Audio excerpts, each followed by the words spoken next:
Alright, guys. I think I found the problem. Do you guys eat Jell-O? Disgusting. It's disgusting? Disgusting. Why? Texture or flavor? Yeah. The texture is just ungodly. Ungodly texture. Alright. No, I think it's a fun. I remember when we Fun used texture. to have. Remember we used to have all those technical difficulties around 8 o'clock. We'd be out there streaming. Yeah. And just Yep, die. that's right. Our internet. Just die.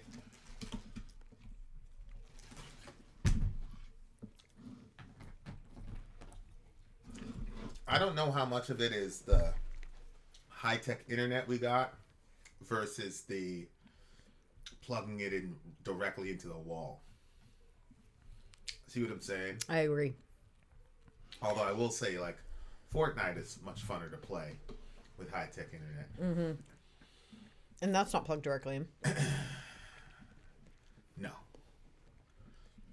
And I don't know what takes more bandwidth to play Fortnite or to do what we do. I'm assuming that streaming would take way more because we're uploading. Yeah. I would think so too. What's going on, Davey? Okay, guys, tell me now how you can hear it. I think I solved the problem. Inshallah. Coming in hot yet? Okay. Yeah, I'm listening to myself right now. It's so weird because every time that happens, it sound looks like pretty we keep the same stream, but it looks like it turns that off. Yeah, they're gonna default to that. Mm-hmm. But I think we're in good shape now. Yeah. Gil in the house. Seriously, Davey's some in the forms of house. capitalism is so horrible. Third time, sometimes. Some forms, I said. This kid is Zoe's age. Makes sense. You got your shit together? Yeah. Makes sense. Yeah. Somebody was telling me that the problem wasn't the problem, and then I solved the problem, and it turned out the problem. By someone, he means me. But it still seems kind of like far away. Because that wasn't the problem. We gotta check. Your mic sounds better than mine, and the settings are still the same. Well. Okay, tomorrow we gotta go to Best Buy. Okay. Mm-hmm. Call me and see if we. Can you call see if we have a plan for this? I'm pretty sure I did. All right. Anyway, nobody cares. Okay, I'm not doing that right now, though, right? Right, just tomorrow. Okay. Slipknot Sean in the house. I'm going to my friend's underground wrestling show at the other friend's house, and oh boy, I'll be getting videos of chants of holy shit. I'm actually very intrigued by that stuff. I'd love to go to a backyard wrestling show. That would be gangster. James from Ireland. What's up, buddy? Whoa, we got a guy from Ireland. Okay, gang. Where's the DJ? Okay, DJ AT's here. The time has arrived. Yes, we do. I do have mine on cardioid. We both have it on cardio, and it still isn't operating to my specifications. Okay, does this happen to anybody else when you're eating something you very much enjoy? Your nose gets itchy? It happens to my sister, too.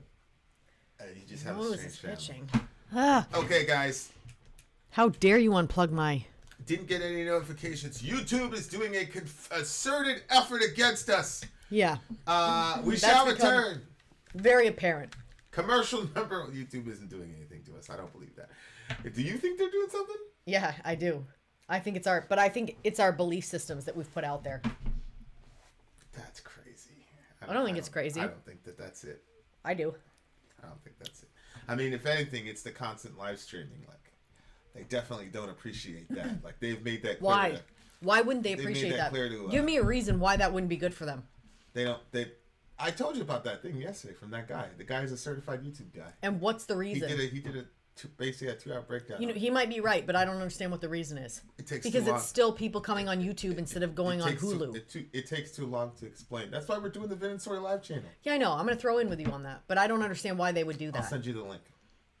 I'm not going to watch it. Okay. Commercial time, guys.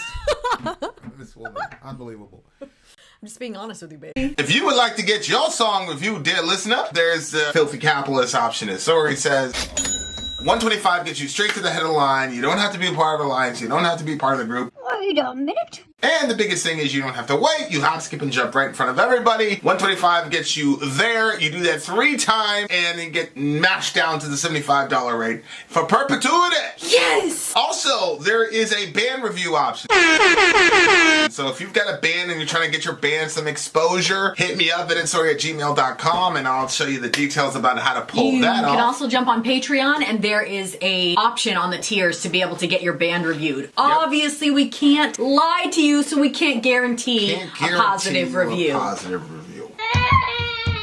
Get what you get. It's just rubbish. Rubbish. Rubbish. That's British for garbage.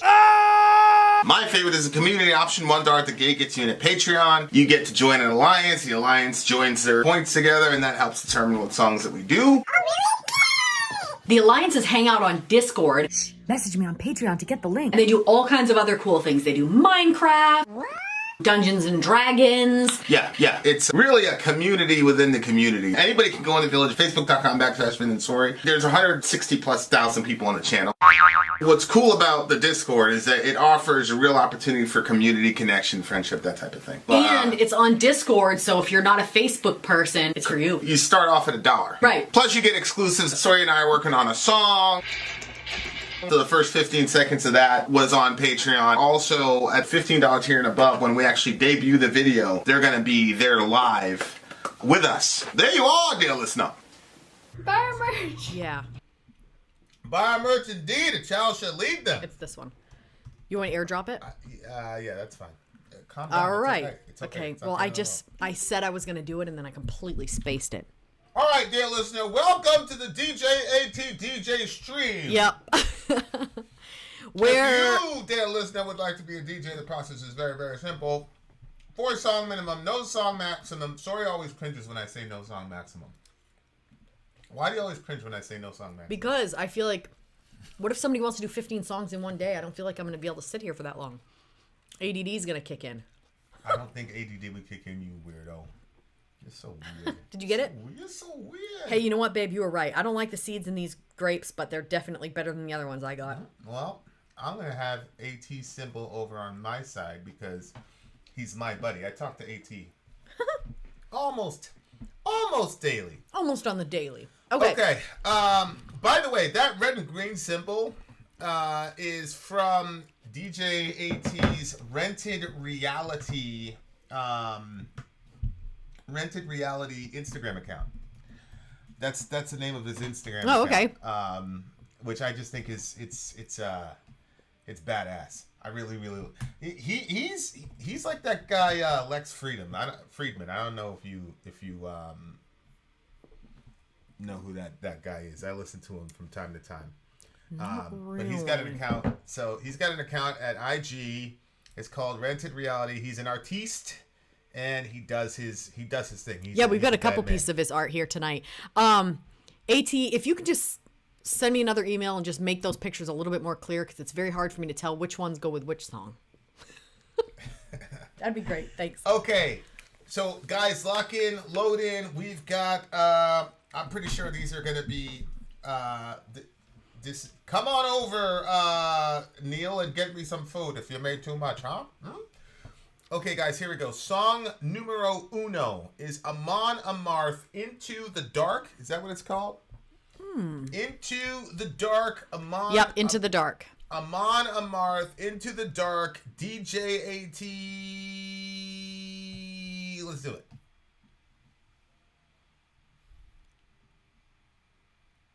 Do you hear anything? No.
Wow. Whoa, that's a tough in Yeah. the sense of the hood version of tough. Like, that was badass. Oh. Good job. Yeah, I thought it was tough in the sense of like watching him slowly get kind of sucked deeper into it. So like at the beginning, he's saying that there's a darkness in my soul, a darkness that can't be tamed. But he says, into the light, I make this journey on my own, from the dark into the light. I must fight this darkness all alone. So he's like fighting it at first. And then, you know, as it progresses, he says, I try to do what is right, and still my twisted mind is full of spite, and each day a struggle with this side of me, a losing battle I can't break free. And then eventually he gets to the point where he's just being dragged back down into the depths of despair about it. And then he just seems to decide that I can't break free. Oh no, this darkness is me. And then he just seems to accept it by the end. So that was... And he says, I'm Loki. Yeah. So, this... Is the story of Loki?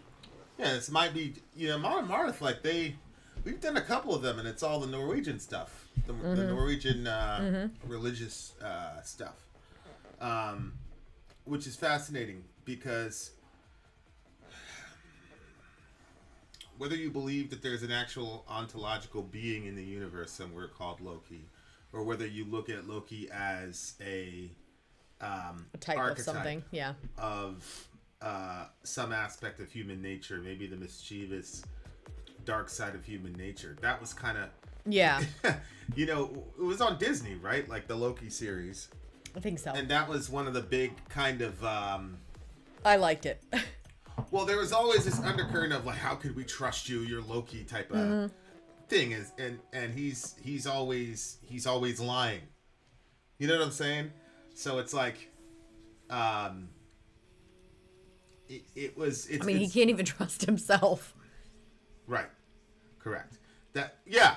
So he's got to struggle with that demon all the time. Yeah. You know what I'm saying? Yeah. As far as, and it was weird because when I first saw Loki, obviously in the Comics? Yeah, in the Avengers, he was just pure bad. He was all bad, and he was irredeemably bad. The very, very first episode, the very first Avengers movie, he was all bad. So... Was it the same guy? Like the same... Yeah, it's the same pale guy. And then the whole... Yeah, blah, blah, blah, yeah. blah, I didn't think he was... Well, he was kind of funny, though, right? Well, yeah, he's funny, but his intentions were all evil. Like, Vegeta's funny, too, but he was evil as well. Yeah, okay. I mean, the devil's kind of funny. You know what I'm saying? Yes. Yeah, like, evil characters are generally kind of funny. Yeah, because they're so prideful. But he was kind of like the god of mischief and all the rest of it. Hopefully, my mic is a little closer to for people's whatever. But obviously, you know, the lyrics, I think everybody can relate to the lyrics of being a, quote, bad person. Yeah.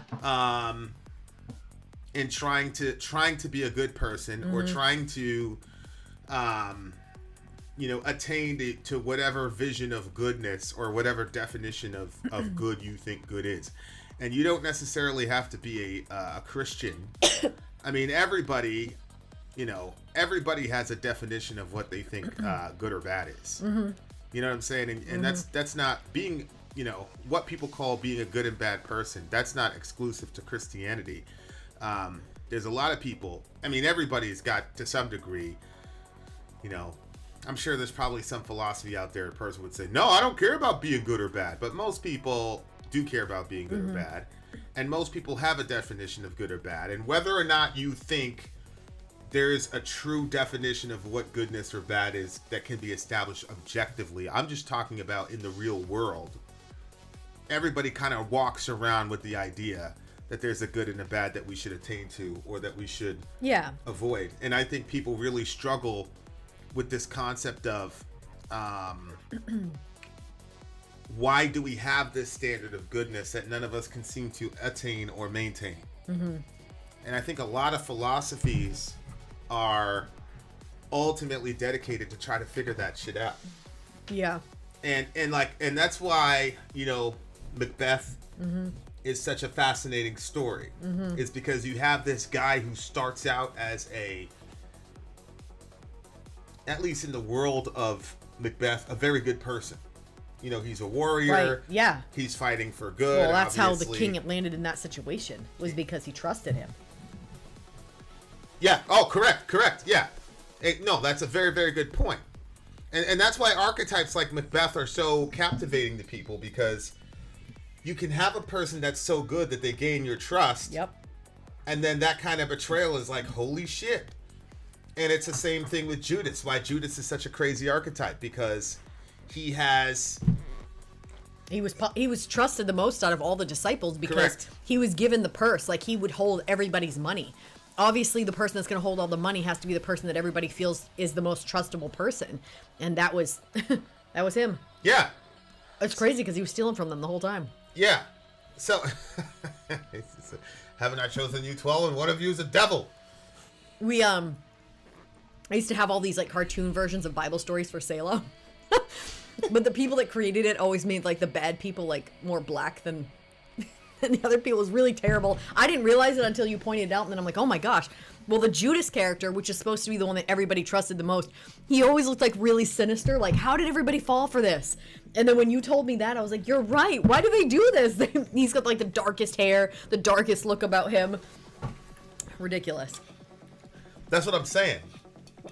Like, and that's how, you know, like, for example, no, Pink Floyd hasn't been played yet. Like River's saying, Loki saves the gods various times. He once helped Thor to retrieve Mjolnir from a giant who'd stolen it. I think Mjolnir is some powerful weapon or something like that, or maybe a snake. I don't know. I don't know. I'm not very familiar with that mythology, but that seems to be how most of us handle our dark side, which is to say, okay, well, let's do something on the offset it. on the bright side to offset it. I think most people have, I don't want to say given up on the war, but conceded that the dark side of themselves is who they are, or part of who they are. His hammer, okay. Well, that will never be overcome. one thing that I think is interesting, and maybe I don't know how ads run, but I don't pick the options, that way your stuff puts the ads that like go for what you want. But like on this, a lot of times the ad on the side matches kind of like the song. So it's like, oh, if somebody likes this song, they'd probably be interested in this. And like, here's this song about all this darkness, and then on the side, it's like Operation Smile to, you know, fix a kid's upper lip. You know what I mean? So I don't know if like a lot of times the people that come here to look at these lyrics are also the type of people that would click on helping that kid's lip. Or maybe we're, you know, our search. It might be ours, but sometimes I go on stuff that like, I mean, I don't know. I've never fixed a kid's lip before. And I've never looked up how to save a kid's lip either. But anyway, but I think a lot of people are like that though, and I think really bad religious energies will use people's desire to sort of reconcile that dark part of themselves to their advantage. Because if you have any sort of wisdom in human experience, you know that is an extremely dangerous track to go on. This track of I'm going to use the good to counteract my bad. It's to level myself out so I don't feel terrible about myself for not hitting my own standards. Like, a lot of people try to say, oh, there's religious people or, you know, make you feel guilty. What I've seen is that guilt is a universal emotion. oh yeah. And the reason for that is because, like I said, everybody has a standard of good, but I've never met a person that's ever said, I have perfectly hit 100% of the time my own standard of good. So the feeling that you get when you miss your standard of good is guilt. That's what guilt is. It's when you know you've done wrong or you haven't done the good that you should have done. There's a feeling of guilt. What hostile religious people do is they exacerbate that guilt by adding more guilt and then not giving you a way out to get you off the, as what my friend called treadmill, where you're working, but you never get anywhere. Right.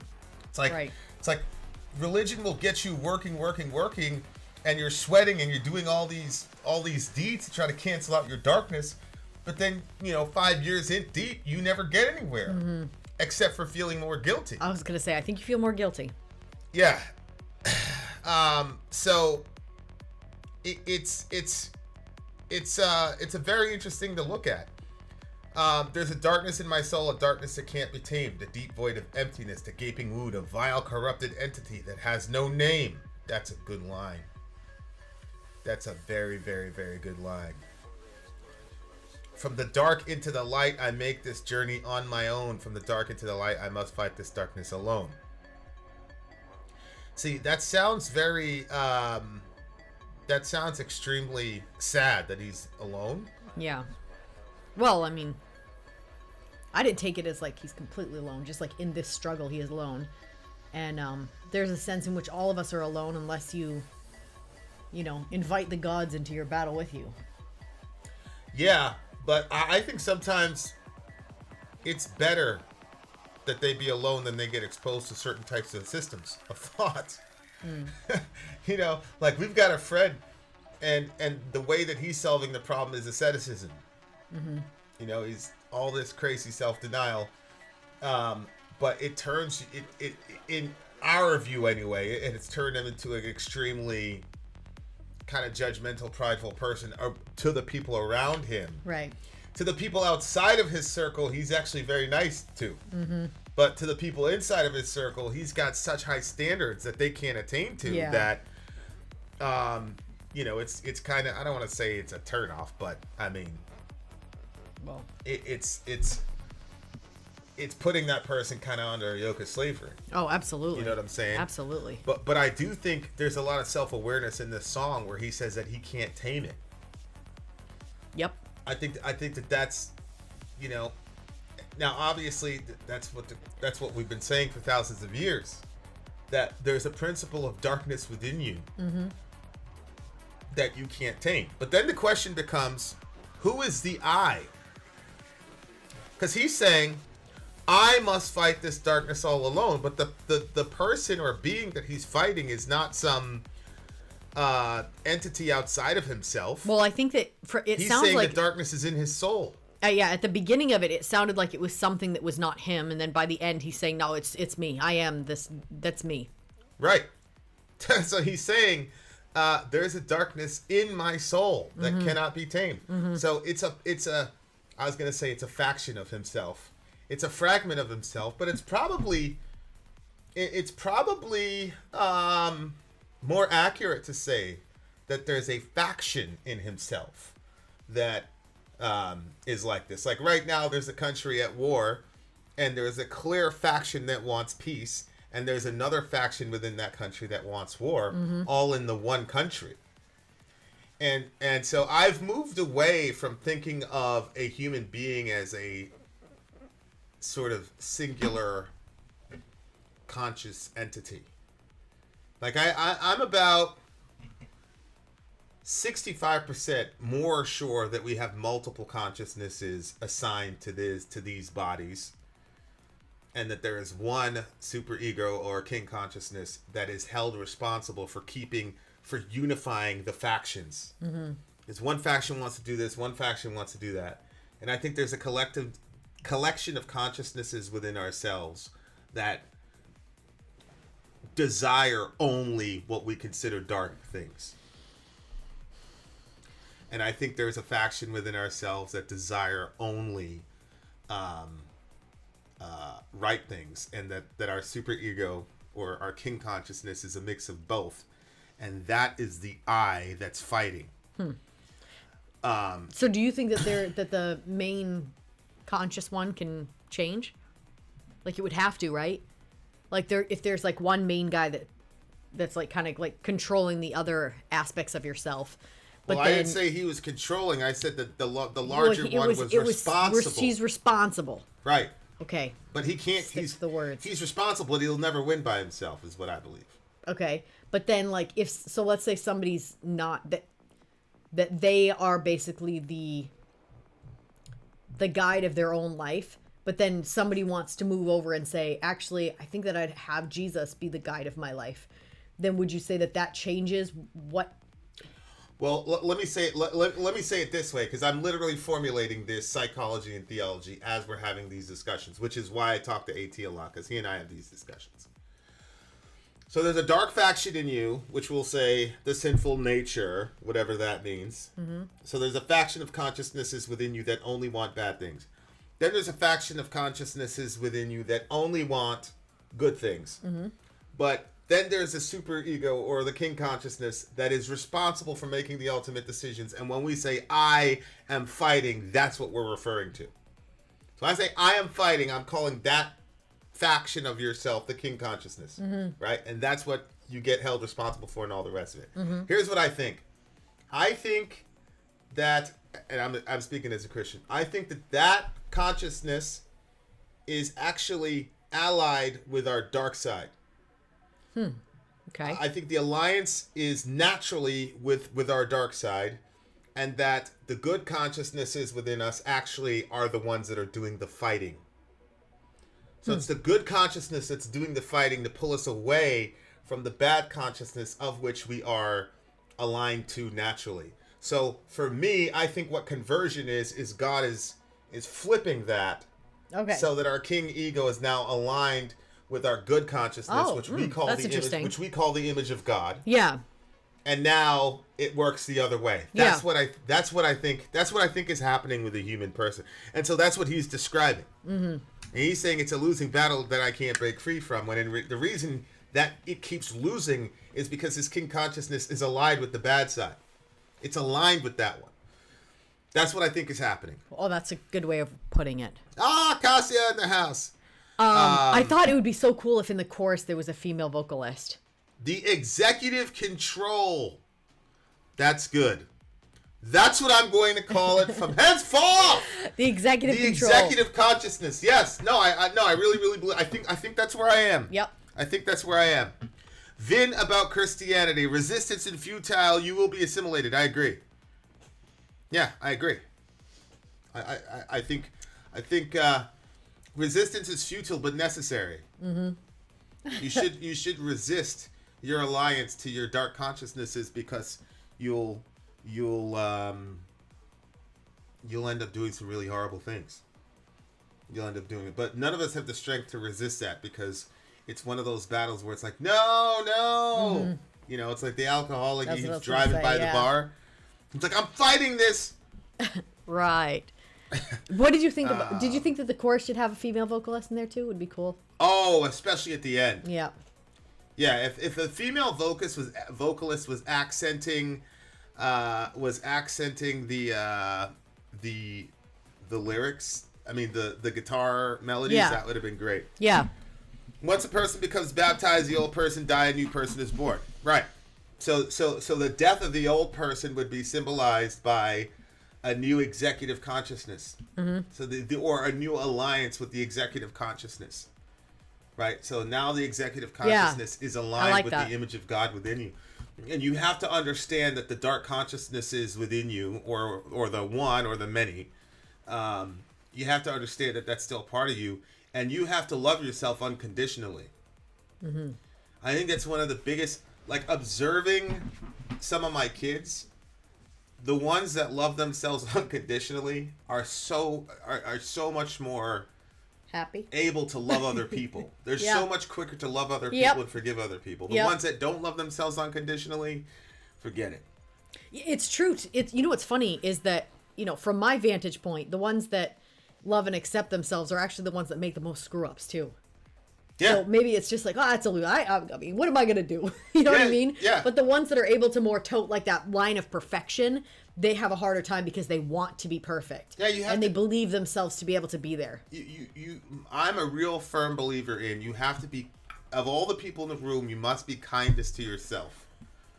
I don't believe that human beings are ever going to be able to out-kindify themselves for a long period of time, meaning be nicer to other people than they are to themselves. I definitely see that happening in short term, but when I observe people who are unkind to other people, it always unravels at some point. Yep. And then so if you can practice being understanding and kind and good to yourself, you will be kinder to other people if that's your intention.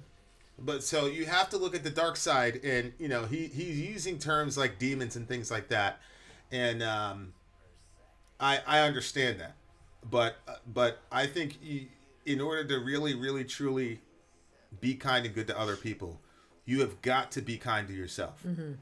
And that means recognizing I have dark intelligence is assigned to my body that I am responsible for. Right. And I have to own, and it's fascinating when people can't do that. I mean, I'm seeing it on the national level. Like Americans, you'll tell Americans, hey, our country did X, Y, Z. It can't process. Unbelievable. You got to have a villain over there. Mm-hmm. You know what I'm saying? And yeah. And then it makes you a completely ruthless person. Yep. To literally millions of people. You could be completely ruthless to all these other people. It's wild. And completely unkind. But I love America unconditionally. Because these are my folks. So I'm going to live and die with them. But what that means though is I'm going to say, we got a lot of really dark shit about my country, man. And so, but I have a lot of understanding for my country as well, because I look at human nature and I go, okay, this is just an expression of, we have dark intelligences within our country. Yep. We have empowered dark intelligences, and we've got to take accountability for, but we still got to love all of that. We've got to look it in the eye despite it, and look it right in the face and still accept it. And for me, people don't want to. For me, the bridge for all of that is the cross, because I go, okay, well, as dark as humanity can get, it can't get darker than Jesus on the cross, in my opinion. Not just because of the pain, but because of the heinity of the crime, in the sense that this was the best possible person. Mm-hmm. And you did the worst possible thing to the best possible person. And so you can look that darkness right in the face and have the ultimate principle of good say, I don't love you in spite of this. Right. Right. I love you because of this, which is vastly different. And so if then the ultimate good can be kind to me, I can be kind to myself. And that's how I reconcile. I can be kind to myself. I can be kind to my country. And then I can kind of shrug off my own evil and say, yeah, but I still love you, bro. And then you can love other people. So there you are, dear listener. Problem is solved. What do you get this out in one song review? Vocal style is not really my thing. 8.3. How dare you? Somebody just messaged me. Hey, I've never seen this person before, so this should be interesting. 9.7. Oh, you had clicked on my video. Excellent. 9.7, dear listener. 9.7. I really like this song a lot. I liked it a lot. 9.7. There you are, dear listener. VIN out. Sorry out. Gone. All right, guys. That was a strong. That was some deep lyrics. I'm gonna go get some tea. Deep lyrics. Is there any? Oh, is any of my mind tea left? Inshallah. Okay, give me some of my mind tea, inshallah. We're gonna dance and party and all that jazz until Soraya comes back. What y'all doing? What's everybody doing today? We got more songs coming your way. Don't worry. I think Gojira's next. Gojira. Oh, I had Roman 715. What happened to Jussie Smollett? Something happened to Juicy Jussie? What if America is the dark side? Well, I think America has done a lot of dark shit, but America has also done a lot of good in the world as well. So I can't say that America is altogether completely dark.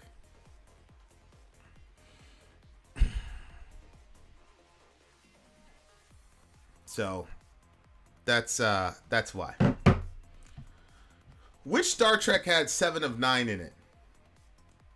There's a Star Trek episode that had 7 of 9 in it, and that would be really. I don't know which one. Is it the Next Generation? Whatever. I'd like to know.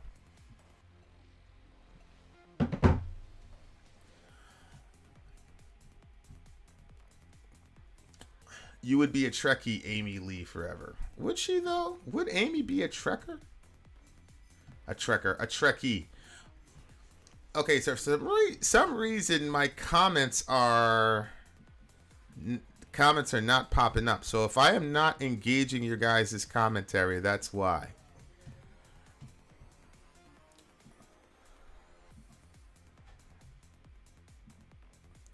Let me see. Is YouTube still bothering me? Type 22 if you can hear this or see this. Because for some reason the comments are being stolen.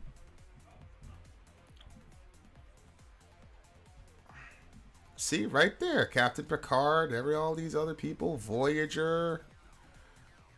All right, guys. I see the 22s on this side. I don't see it on my comment section. I just updated this thing, so that's probably the problem. Babe, do you want sugar in it? Very light sugar, por favor. All right, so let me look at it from... Okay, I see the 22s. I see the 22s. You're pretty behind if that's what you're seeing. Yeah, I was pretty freaking behind. About to eat this nighttime edible, okay? Gang. Let's see. This guy says he likes punching himself. Vin, I think you'd appreciate the numbers for that picture. What picture? Marco in the house. Vin, did you get my posts? Let's go to visit. Oh, when are you going to visit us? When would that happen? Which Pink Floyd are you doing? I don't think I'm going to tell you. 150 days in prison. Hey, Jussie Smollett got 150 days in prison. You know the guy that lied? I know who he is. Said all of them white folks beat him up and all that shit. You only get 150. That's like 3 months, bro. I don't care. What? I don't care. I don't care. People are killing other people and getting nothing for it, so I don't care. Right. They should have given him money. Yeah. Deep Space Nine, Voyager. Okay.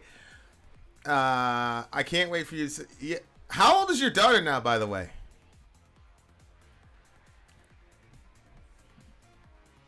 The hashtag... Why are my comments... Why did you do that to me, comments? I swear, man, our relationship with technology, it'll never improve. It'll never improve. So now I gotta watch it on this thing instead of my regular one. Anybody want to go to the Rivers of Nile show at Manchester? Manchester. I think I have we've got a... I'm going to text you about that. I'm going to text you about that one, Broseph. You know there's a Rivers of Niles thing in May. Oh, really? In Manchester. Manchester. Where's the Sirens one? Sirens? What are you talking about? What do you mean sirens? Tornado? I still don't know what you're talking about. The Corn Show? No, that Brian band. sent us the passage. That band that you love. Receiving End of Sirens? Yeah. Oh, they've been broken up, bro. What? GOOOOO! We were gonna get to see them live. The Receiving End of Sirens? No, I said Corn. I was talking about Corn. We're gonna see. No. Live. I know you said Corn. Receiving End of Sirens has been broken up for quite some that time. you listen to a lot. That they were gonna be local. Commercials on the way, dear listener. We shall return. I'm Vin. I'm sorry. If you would like to get your song reviewed, dear listener, there's the Filthy Capitalist option. As Sori says, 125 gets you straight to the head of the line. You don't have to be a part of Alliance. You don't have to be part of the group. Wait a minute. And the biggest thing is you don't have to wait. You hop, skip, and jump right in front of everybody. 125 gets you there. You do that 3 times, and then get mashed down to the $75 rate for perpetuity. Yes! Also, there is a band review option. So if you've got a band and you're trying to get your band some exposure, hit me up at insori@gmail.com, and I'll show you the details about how to pull that off. You can also jump on Patreon, and there is a option on the tiers to be able to get your band reviewed. Obviously, we can't lie to you, so we can't guarantee a positive review. Get what you get. It's just rubbish. Rubbish. Rubbish. That's British for garbage. My favorite is the community option. $1 at the gate gets you in at Patreon. You get to join an alliance. The alliance joins their points together, and that helps determine what songs that we do. The alliances hang out on Discord, Message me on Patreon to get the link. and they do all kinds of other cool things. They do Minecraft. What? Dungeons and Dragons. Yeah. It's really a community within the community. Anybody can go in the village, facebook.com/VIN and SORI. There's 160,000+ people on the channel.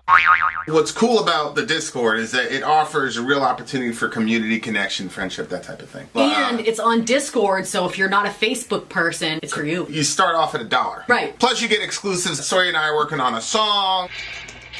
So the first 15 seconds of that was on Patreon. Also, at $15 here and above, when we actually debut the video, they're going to be there live with us. There you are, dear listener. Buy our merch. Buy our merch indeed. A child shall lead them. Kills them every time. Every single time. Dear listener, that's Gojira. If you saw the little baby... The tiny one. The little tiny one. There's a wee little child. Tell them the story of the wee little child. So one of our villagers' sister is having a baby, and so we've been, all working together to see if we can kind of get the stuff off the registry for her. So I'm actually going to post that in the description of this video right now, so you guys can get that. And if you're like, hey, I was actually going to be getting a song sometime soon, but... sometimes you just need a little bit of a push. Now's the perfect time to do it because, you can go in there and you can actually buy stuff off her registry. And normally it's $125 for your first 3 songs. But if you go in and you spend $75 in her registry and you send us a picture of that purchase to our email, vinandsori@gmail.com, then we'll get a song on the list for you, whatever song you choose. So you're able to kind of like double it. It's like... I don't know. Double toilet trouble. Yeah, double dipping, because you're able to help out this mom at the same time you're able to get your song, and you're getting $50 off your song because you did it through the registry. And don't worry about the moral implications of getting something for giving something, because other people will be enjoying the song and the song review as well. So it's just goodness all around. Anyway, I think the DJ actually did this. This is no more about the baby. Now it's time for the big baby, which is DJ AT. It's a big baby. What a transition. All right. What a transition. Okay. So this song is by who? Tell us. Okay, well, I was trying to get the registry on the list, but this is Chernobyl, The Secret. Oh, my God. What? Chernobyl? Did he actually bring up Chernobyl? Holy shit. Okay. I don't think so. What? I thought it was Gojira was next. Okay, well, this is song number 2. Okay. Oh my gosh, I'm on the complete wrong list. What is happening to your brain Space right Time. now? I worked too hard at the gym, baby. Oh my gosh, you're killing me. Okay, well, let me finish one thing before you jump me to the next thing. I want to get that baby registry onto the thing. Gosh, this is the most bumpy. Yeah, but like some I've people seen. are like me. I'm gonna try something once, and if it's not there, that's probably it.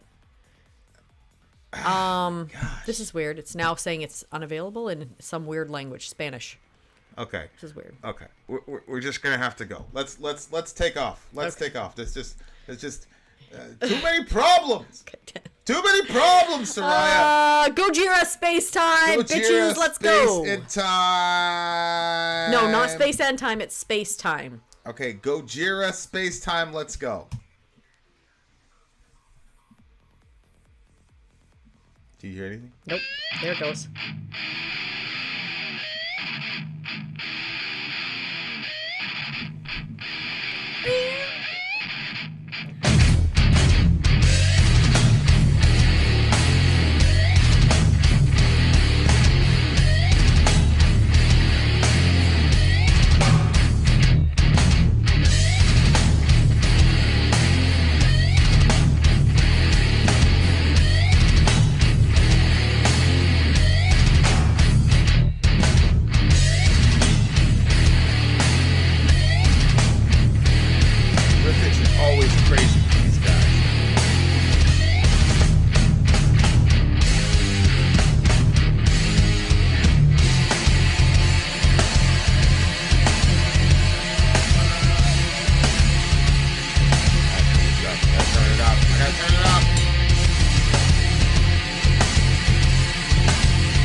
goodness gracious, Gojira! Gojira! Okay. Gojira! Gojira! That's how I say it, right? Gojira! I guess. Oh, you finally, okay, you got the symbol? Excellent. Excellent. I thought that you were doing that when I said I'll make the tea, you check the email. You failure. But- Okay, so these guys are a real honest sort of curiosity. What do you mean? They're just very, very honest with their curiosity about what's going on. You see what I'm saying? Send it again. I canceled it. Okay, that's Don't, cool. Don't worry, brother. Your picture's on the way. Soraya finally fixed it, inshallah. Oh God. But That's yeah, nice. if you, I'll post those lyrics for you because I want to go over them. But it just seemed like a real, like, honest child, like, the question asking that I think. Oh, I see. Okay. I just feel like everybody has these questions, whether we admit them or not. Yeah, whether they're willing to admit it. Okay. Like, I think, like, I don't know, Mike. This might weird him out, but me and the homie are actually supposed to go stargazing at some point if he's in the area. Oh, that sounds nice. Me and AT. yeah, me and AT. But I don't think you're gonna come. I assumed that you wouldn't do it with me and think- just with him. I don't think you're invited. I was you're invited. I was assuming that's what it was, even though I've wanted you to do that multiple times. But who cares? You never said that. You've never said you. I wanted to go literally said I wish stargazing. that our roof would open so we'd be under the stars. Oh well. I said, "Oh, look, you there's a said- storm. We should go out for a walk." said lots of Doesn't matter. things. Doesn't You said matter. lots of things. I'm understanding where things are at.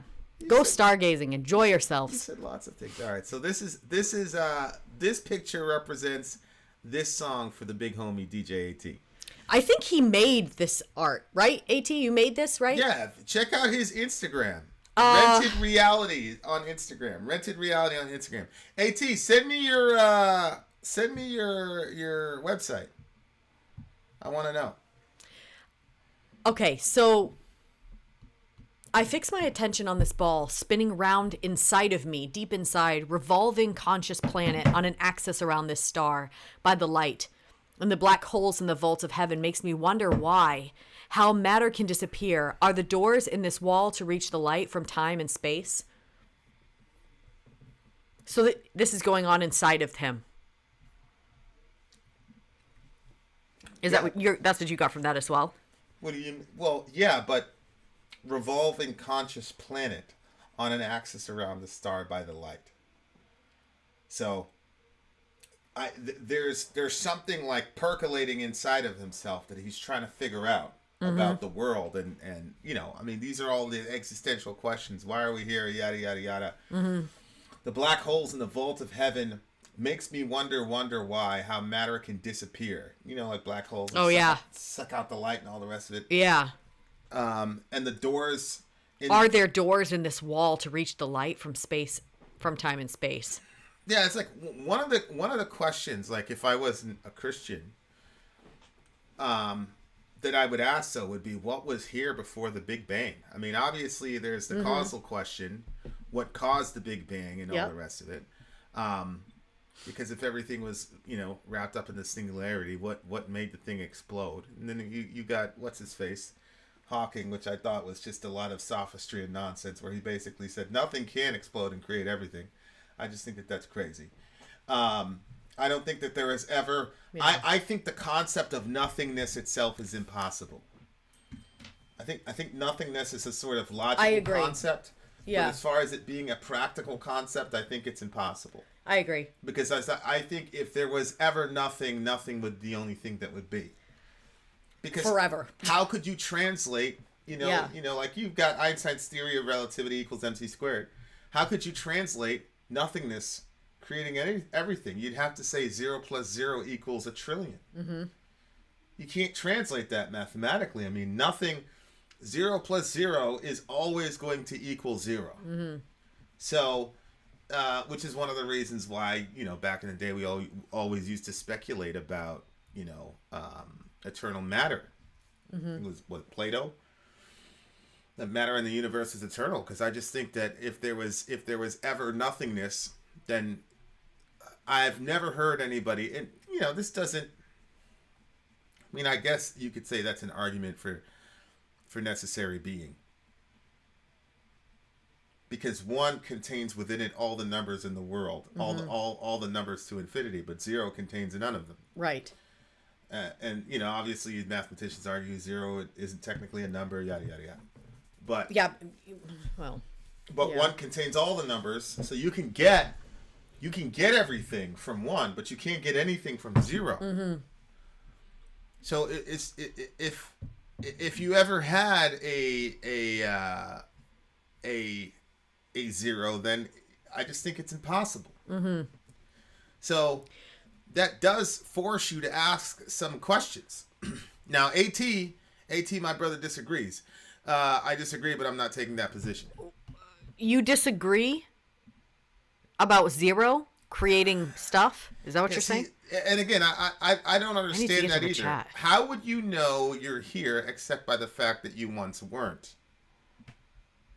Goth Mama's email. Okay, so talk to the chat because there's an emergency email I have to check out. No, we're good. Poor Just talk to Goth the Mama. Chat. What? Well, they said it was about. Didn't she say Goth Mama's email? Okay, so Bricktown 1 and 0, off and on, yes and no, true and false, light and heavy, male and female duality. Well, I'm in my email. I don't have anything yet. refresh it, or maybe check my secret email. Maybe she sent it there. She sent it to the Sorry Secret email?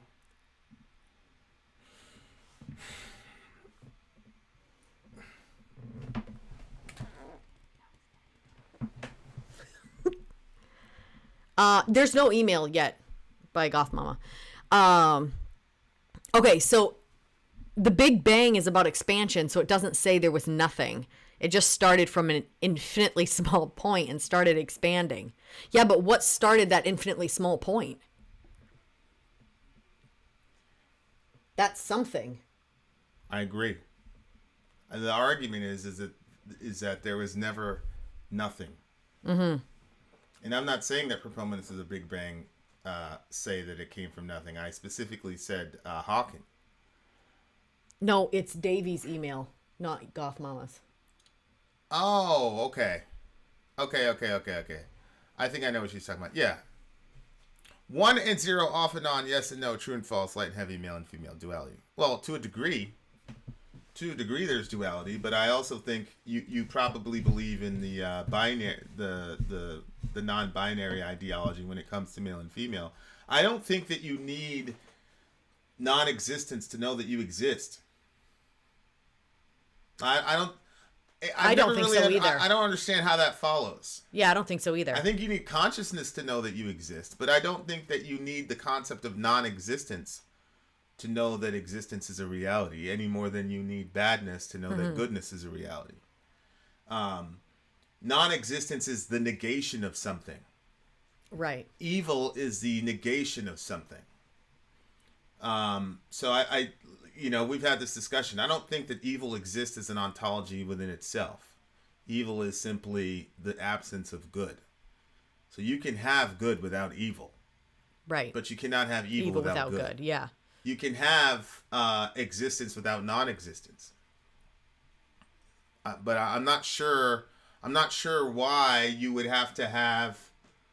And by the way, guys, my chat tool on my thingamajig is frozen. So a lot of you guys, it's back. Bless God. Thank God. We're back. Alan said, so you can never know you're dead? Well, we've had this discussion. It depends on how you define dead.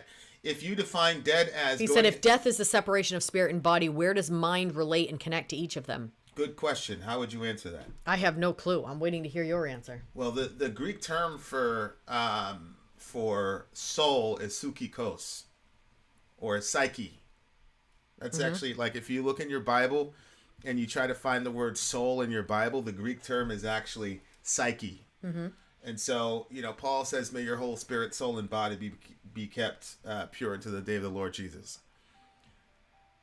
So I think the mind is within the realm of the soul, or the personality. And so when the body dies, what happens is that your soul and your spirit is simply the faction or the fragment of your soul that connects with the supernatural, right? So the collection. I'm going to simplify this for everybody. You and I are going to talk offline, so I'll be more specific. But the part of you that connects with the supernatural or God, the Bible calls a spirit. And so your soul is part of your mental makeup. So your consciousness, your memories, your personality, all of that goes to the next world, and you still maintain your identity. So you're still aware of who you are just because your body and your soul are separate. But what I don't understand is this concept that you have to, that non-existence is necessary for existence to be appreciated or understood. I don't understand that. I'm not smart enough to get there. So you're going to have to, I'm serious. There's a reason he's saying it. You're going to have to get there and explain that to me.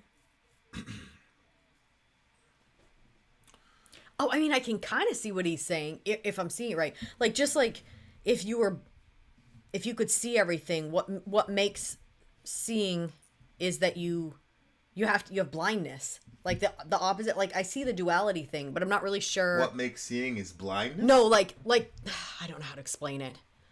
Blindness is an absence of sight. We Right. wouldn't say that sight is an absence of blindness. No. So that's what I'm saying, is that you start with the original, and then all these other things that we're calling duality are not really dualities that exist They're within just the themselves. absence of that They're thing. just the absence of the original thing. Oh, I see. Okay. So, it's like saying, oh, we have counterfeit money, and you have to have counterfeit money to have real money. No. You can have just real money. You don't need a counterfeit to know what is real. You can just have real money. That's all. Right. You don't need a counterfeit for that. Right. Because anytime you have money, in order for that kind of duality to be real, here's what would have to happen. Every time that you created a dollar or a real dollar, a fake dollar would necessarily have to pop up in order for them to exist together. Right. And that's not true. But that's not true. So those are not logically necessary, is what I'm saying. So existence can exist without non-existence. It's not necessary for non-existence. And again, I don't even believe that non-existence or nothingness is even truly possible. That's what I was going to wonder. Because I don't know how you get here. Right. You know what I'm saying? And where are you before you're here, and where are you after you go? And is there ever a space where you don't exist? Yeah, well... Just because you don't exist here, maybe you existed somewhere else. And obviously we believe that after you die, you're going on to something else. So, but we never talk about what happened before you were here. And did you exist before you were here? And if you did, where were you? Right. Yeah, so I don't really... Existence exists in a void. That's such a creepy thought. Yeah, either wouldn't be possible without the other. Yeah, I know you keep asserting that, but explain that to me, because that doesn't make any sense to me at all. Because I don't begin with your assumptions. I'm assuming that you're saying that we exist in a void, as in like space, and the space itself is a void. I'm assuming that that's what you're saying, but I'm rejecting that assertion. I don't believe that space is a void. So what do you mean by that one is necessary for the other? I don't understand what that means. Fally, even in the nothingness prior to the Big Bang, the potential for everything must have existed. Yeah, I think that's... Yeah, I think you're wise. I think you're wise to put nothingness in quotations, because if there was truly nothingness, then there would be no Big Bang. Right? Mm-hmm. It's like saying that at the end of space is the nothingness where the Big Bang originated from. Well, it would be like saying that, but that would assume that there is nothingness beyond the Big Bang. And what I'm saying is that is impossible, logically. I'm not even talking about experientially. I'm just saying, logically, it's impossible. 0 plus 0 is always going to be 0. Mm-hmm. So you have to have a plus something in order to get to where we are here. Yeah. I mean, I don't understand it, but they say that math can explain everything. Like, they were saying, like, math can explain everything, and that there's all these equations and everything that can explain everything. But if everything came from a zero, then math doesn't explain everything. Well, math would explain to us that everything coming from a zero is impossible. I agree That's with what her. I'm saying. If that was true, then math couldn't explain everything. Non-being is a logical impossibility. Even to refer to a state of non-being as a contradiction of terms, it gives non-being ontological status that it couldn't have. Correct. Right. And you have to understand space expanding and things are in its field. Nothingness is a fundamental reality behind all separated individual things that we give different names to. Yeah, but to Perk's point, Alan, the thing you're calling nothingness is something because you're identifying it. Yep. If it was truly nothingness, then you wouldn't be able to identify it. Right. So I'm not following there. Math doesn't say that 0 plus 0 equals 0? I don't know. I think math does say that 0 plus 0 equals 0. And 0 times 0 is 0. I think 0 divided by 0 is also 0. What? I think 0 to the 0 power is also 0. 0 minus 0 is 0. Yeah, so I mean, BC's point, which was that the universe is infinite or eternal. I think that, like I said, that was Plato's position. But I think thermodynamics probably disproves that. I think the phrase you may be looking for is dependent origination. No, I don't think that's the phrase she's looking for. I just think it's more simplistic for me to say 0 plus 0 is always going to equal 0. It's an idea that's impossible to imagine. I don't give the void existence by conceiving something by definition as inconceivable. I hung up on its importance because of that. Wait, what? It's an idea that's impossible to imagine. I don't give the void existence by conceiving something by definition. Sori is right. Well, yeah. So then the question has to be, if you were conceiving of something that is mathematically and by extension logically impossible,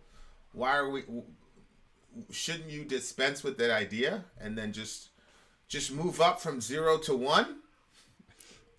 Right? Yeah. Have we got a deal for you? Hero Israel, the Lord your God, the Lord is 1! Hey! Welcome to the team, Echad! That was so cute. What a cute little moment. But like, obviously that's the thing I love about Gojira is because I think this is maybe one of the weaknesses maybe of metal is sometimes I think like rap songs, because of the dense lyricism in rap songs, you can end up having really deep conversations specifically about what's being said. Yeah. Whereas metal, it'll move you, definitely get you at the emotional level, it will move you. But on like the philosophical level where you're really digging in, sometimes metal, because of the emotive nature of what we're doing, sometimes it's harder to get there emotionally. So this song definitely does it. And I really, actually,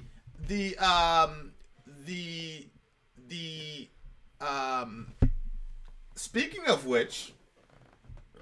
the stars. Oh, I already told Davey. You want me to bring it out? Yeah, bring it out. I think it'd be cool. I sent him an email. I couldn't wait. Oh my goodness. Check your email, Davey. We're gonna check something out. It's gonna be pretty cool. This is why we have Tool and Gojira. You won't be disappointed if you're nothing when you die because you won't know. But you might be disappointed if you're something when you die because you will know. Right? Okay.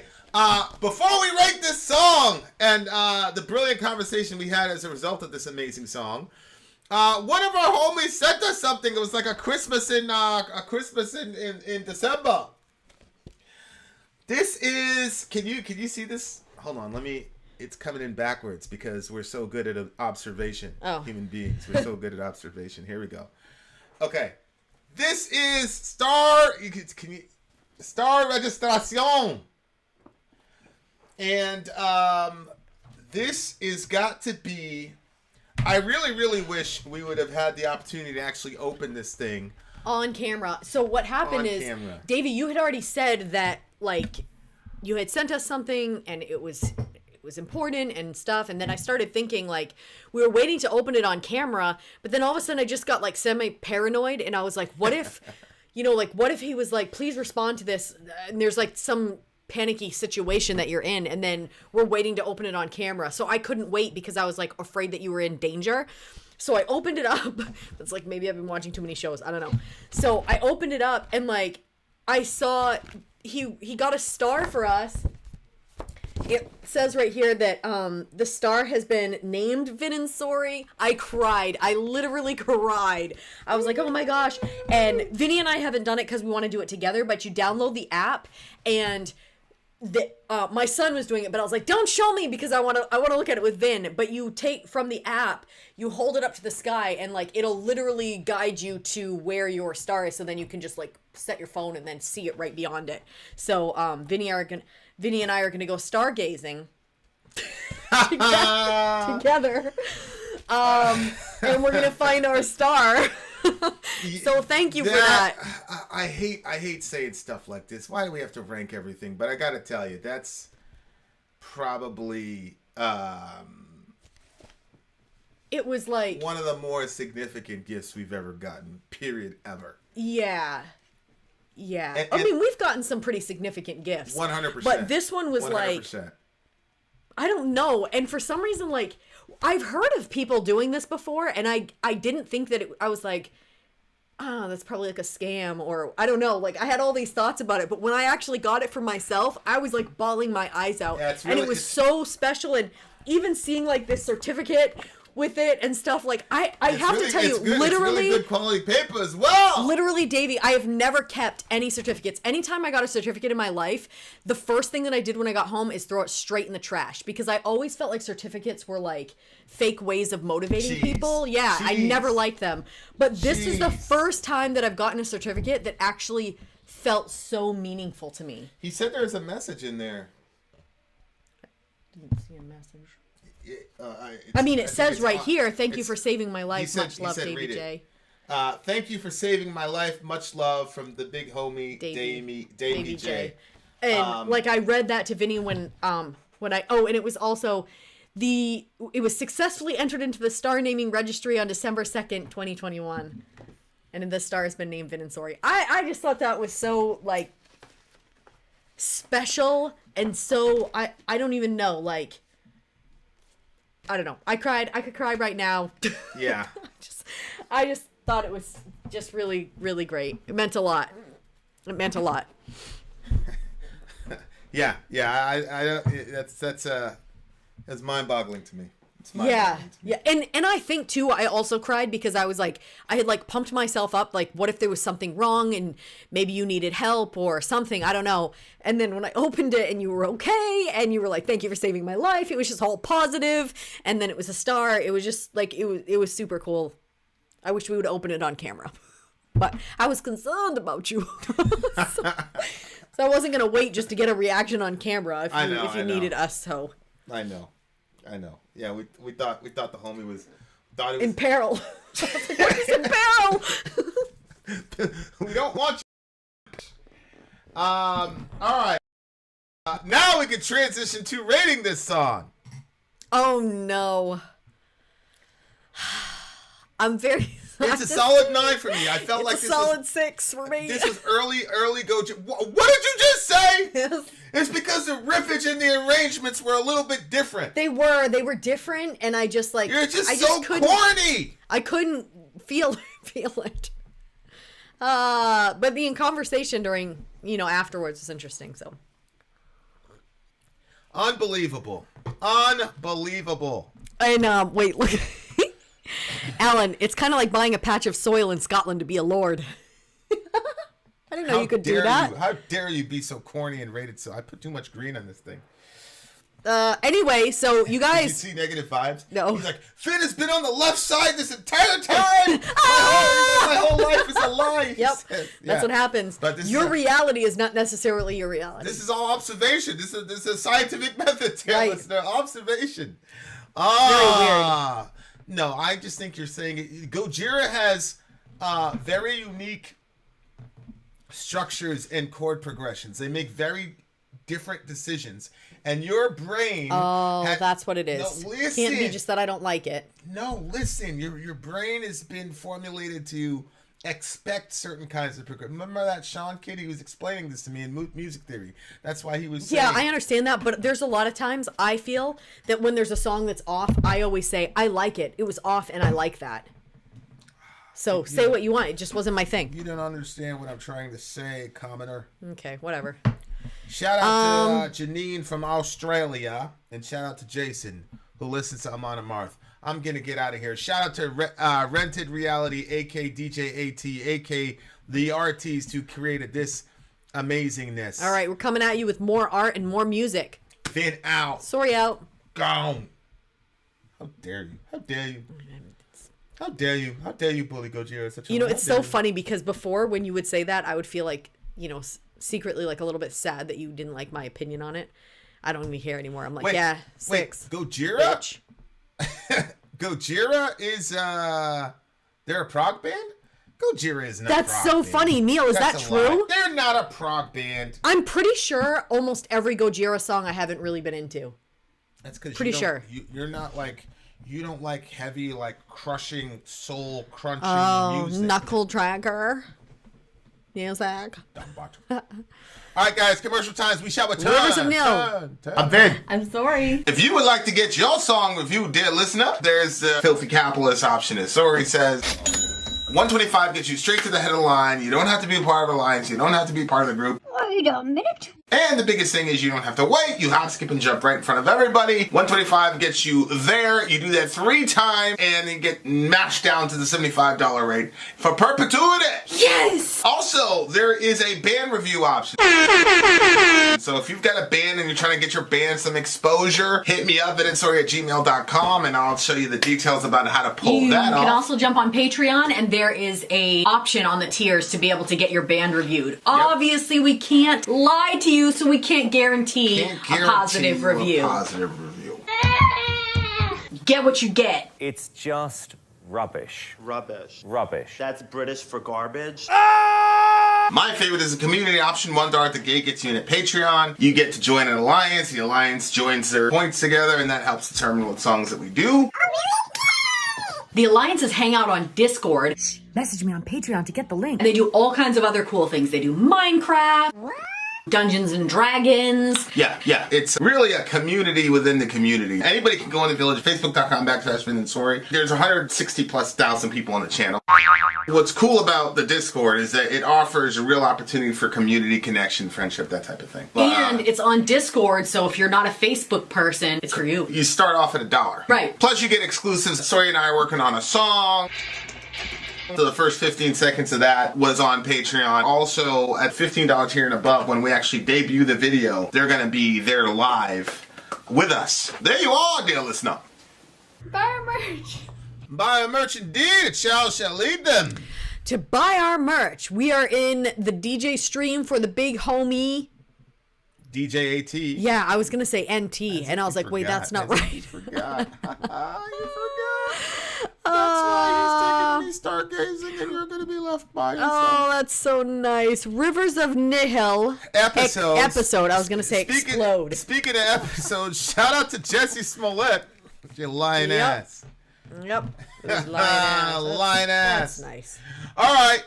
Rude. Here we go. This is Rivers of Nihil. Nihil. Something to that effect. We're having rivers of it. Rivers. What did you? Episode. Did you like it? Yeah, I saw what you did. Was that? Did I make a funny? Yeah, you made it funny. Tell the truth. Okay. How come he didn't say that anymore?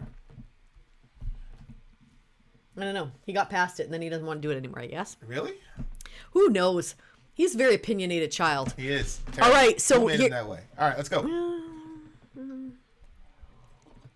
Let's go. Go!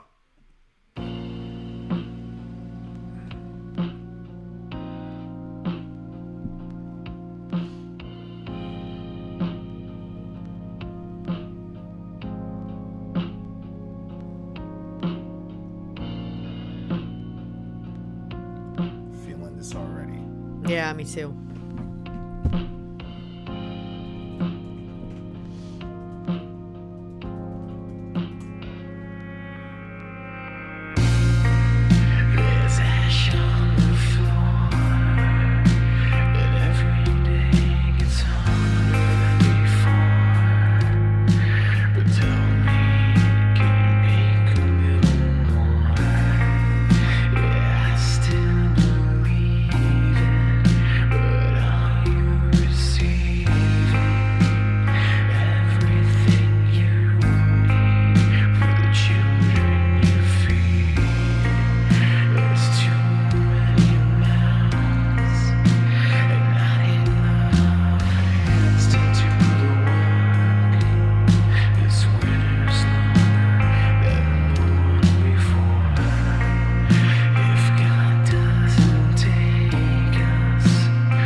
Salam alaikum, Mustafa.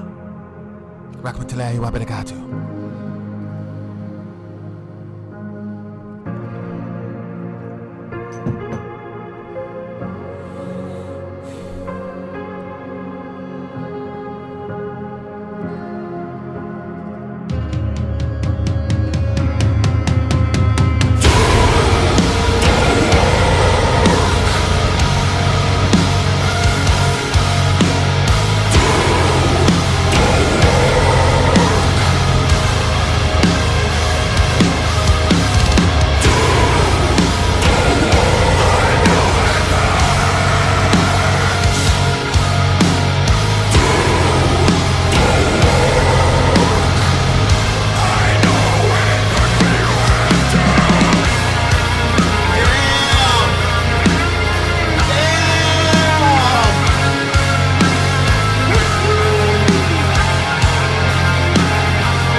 Wow. You know that little counter. I really think I like this band.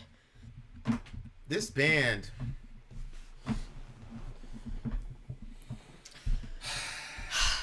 I like it. I really like I them. feel like that Japanese or the Chinese band. I think Neil is in here, so I'll know if it's a Chinese or a Japanese band. Oh. That band is still the song. Move this over. Is that there. mine? Yeah, so we don't have some kind of accident here. Oh, I thought it was yours. No, I put mine over there. That Japanese or Chinese band gave us the song of the year. Oh. Gave you the song of the year for you. All these songs, this is a third song. I'm assuming this came... Did this come from the Work album? Because we listened to them a couple days ago. Oh, I know. The one that got the 10.5. Yeah. And that also came from that Work record. The one that got blocked and everything, but it was worth it to watch the video. Yeah.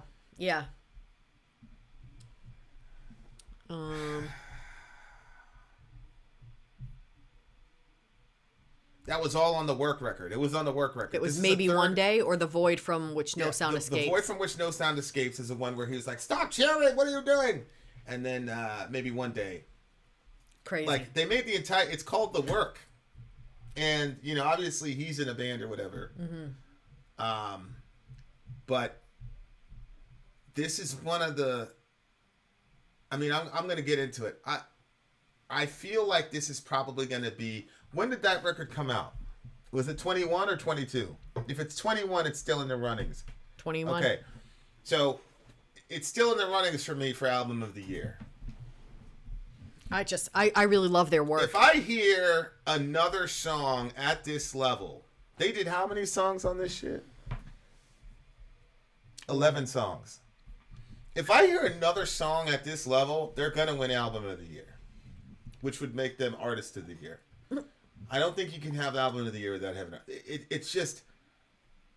I'm going to get into the lyrics and things of that nature, but I like the way that this band makes me feel. It makes me feel like we're going somewhere, but we don't have to rush, and that Right. it's meaningful, and every step and every breath is meaningful. Even the part like where, you know, what the song meant or what I got from it may not be the same thing, but when he's got to the part like do the work, I know it hurts, do the work, but you have to. That to me was like, you know, because he was talking about, there was a couple things that stuck out to me. So one was, you know, at the beginning where he's saying like everything you need for the children you feed, but there are too many mouths and not enough hands to do the work. The winter's longer than the one before. If God doesn't take us, why would he make us this way? Scream his name while we scrape away. Like it had this sort of like desperate where we're suffering and there seems to be no real end to it, and there's not enough people to help fix this. And then he goes on, see it bend, can you feel it break? Watch it crack under all that weight, she said. And it reminded me of that there's a verse in the Bible that it's talking about Jesus, and it says that basically like a bruised reed or a bent reed, he's not going to break. Yeah. Like, so it's so close to breaking, but he's so gentle with someone who's at that place that he won't even break them. Like like Jesus is going to help them, you know? And so that kind of came to me at that part. And then the do the work part was that, you know, we all have areas that we need to do the work in, and we all have areas where it's easier to just find comfort than it is to get better. And so the do the work for me, and I know it hurts, was like breaking old mindsets and breaking old patterns that don't lead us toward healthy mindsets and don't live us to a long and healthy life, but actually destroy us, and breaking those things and doing the work to get out of those mindsets. Yeah, I mean, so some of the pagan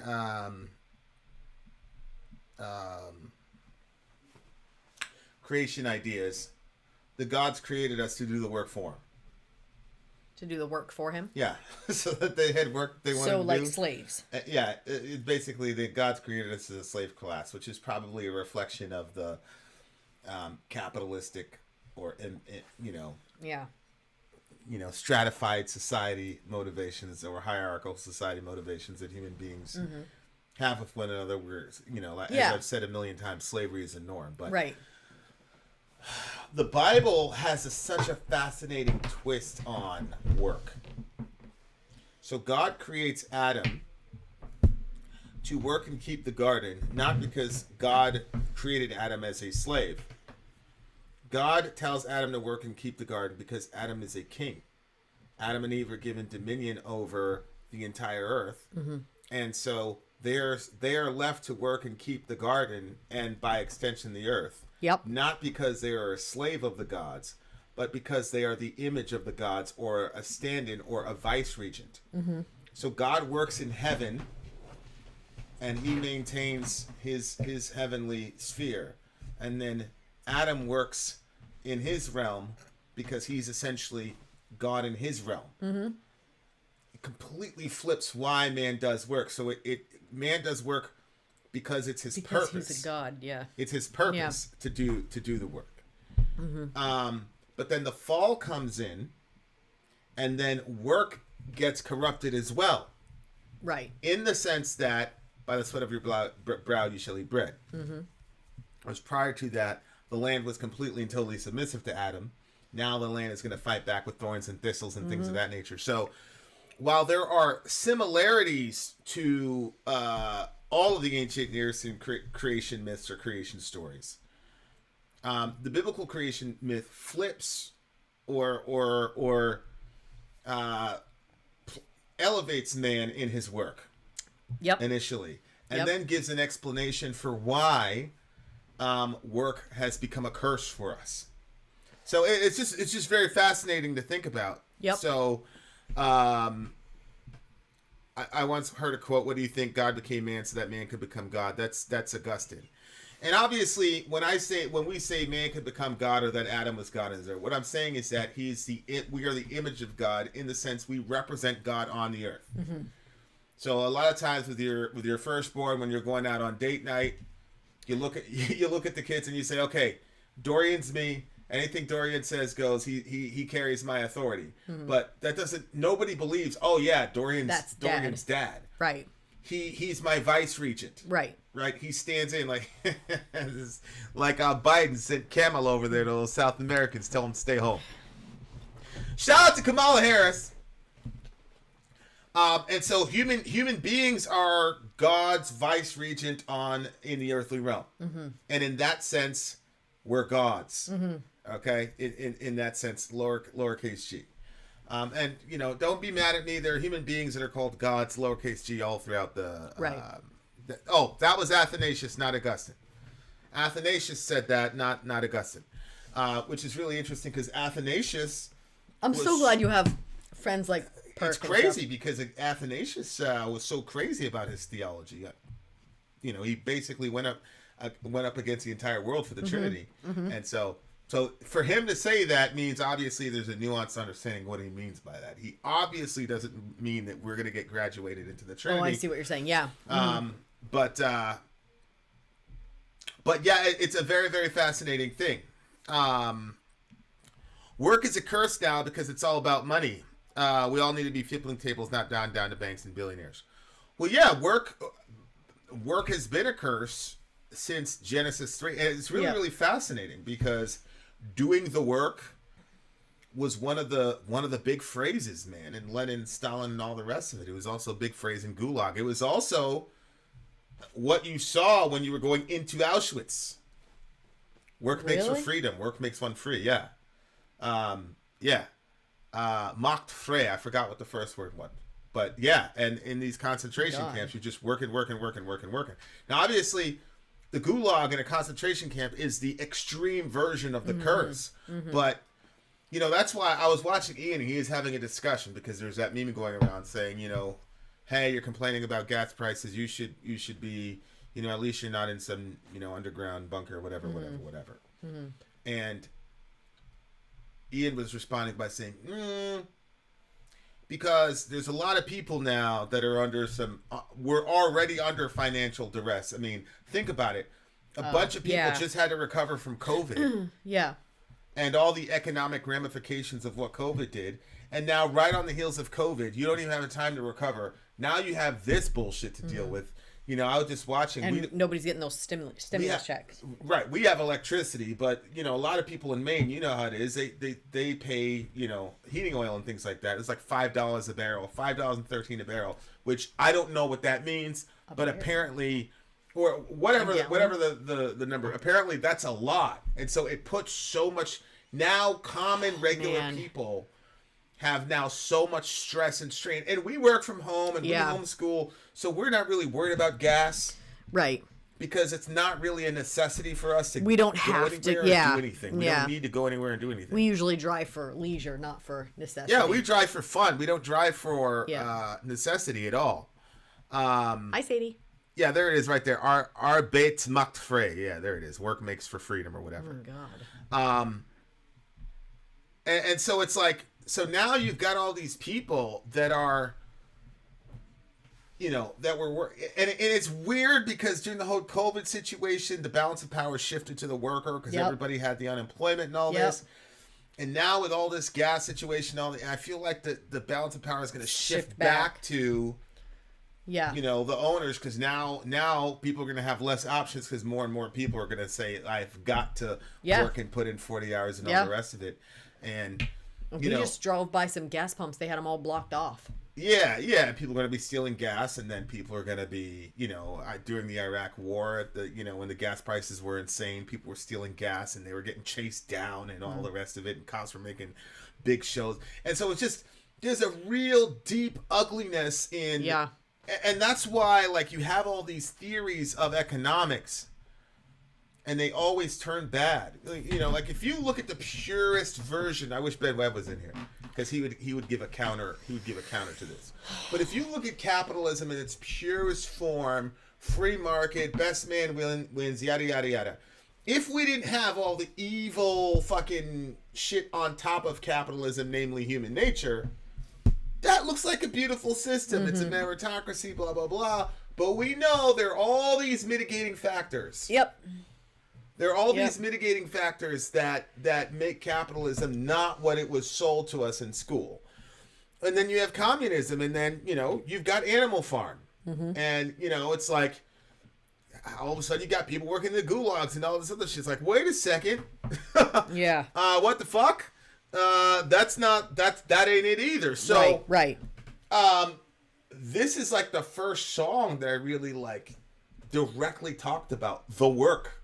Do the work.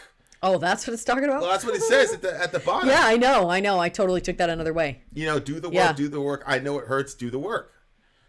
And he talks about, you know, he talks about, I see the gears turning. Yeah, I was going to say the gears turning, the flaws in the machinery. Yeah, and our current system has really turned people into that, man. Like, it's turned people into, you know, I remember I was working at the Walmart distribution center. I just needed a break from, you know, to get off the train of what I was doing. So I worked, did I work there for like a year or two? Must have been a year, right? Anyway. But I thought it was like 6 months. And the guys were so depressed, man. But like, I don't, when I hear people talk about like working at these Amazon sites, I kind of, because you had to maintain a certain speed. Yep.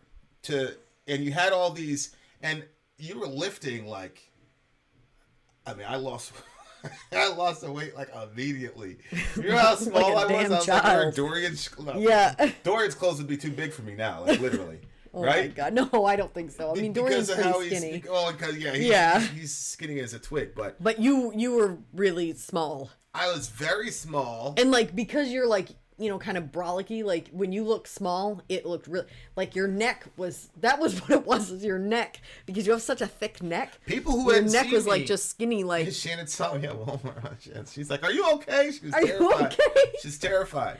But like I lost the weight immediately. It's funny too because when somebody told me he was anorexic. When they were doing orientation, they were like, "Oh, you'll be in the best shape of your life." Blah blah blah. Yada yada yada. I don't think I was in the best shape of my life. No. But I don't think so.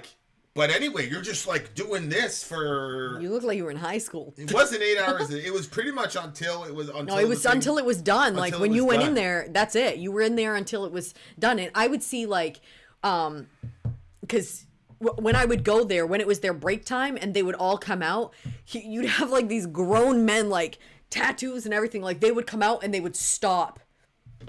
Yeah. And they would just tilt their head up toward the sun. I'm like, these poor people having to stay in a factory like that, like in a warehouse all day long on these beautiful, gorgeous days. And then, you know, when they would come out, you could tell they were just trying to like take in the nature, like take in the sun. I felt so really bad for them. But like, and it was weird because it wasn't like you could picture the girls doing it or like a certain type of guy, but like the most shocking guys would come out doing it. It was very surprising.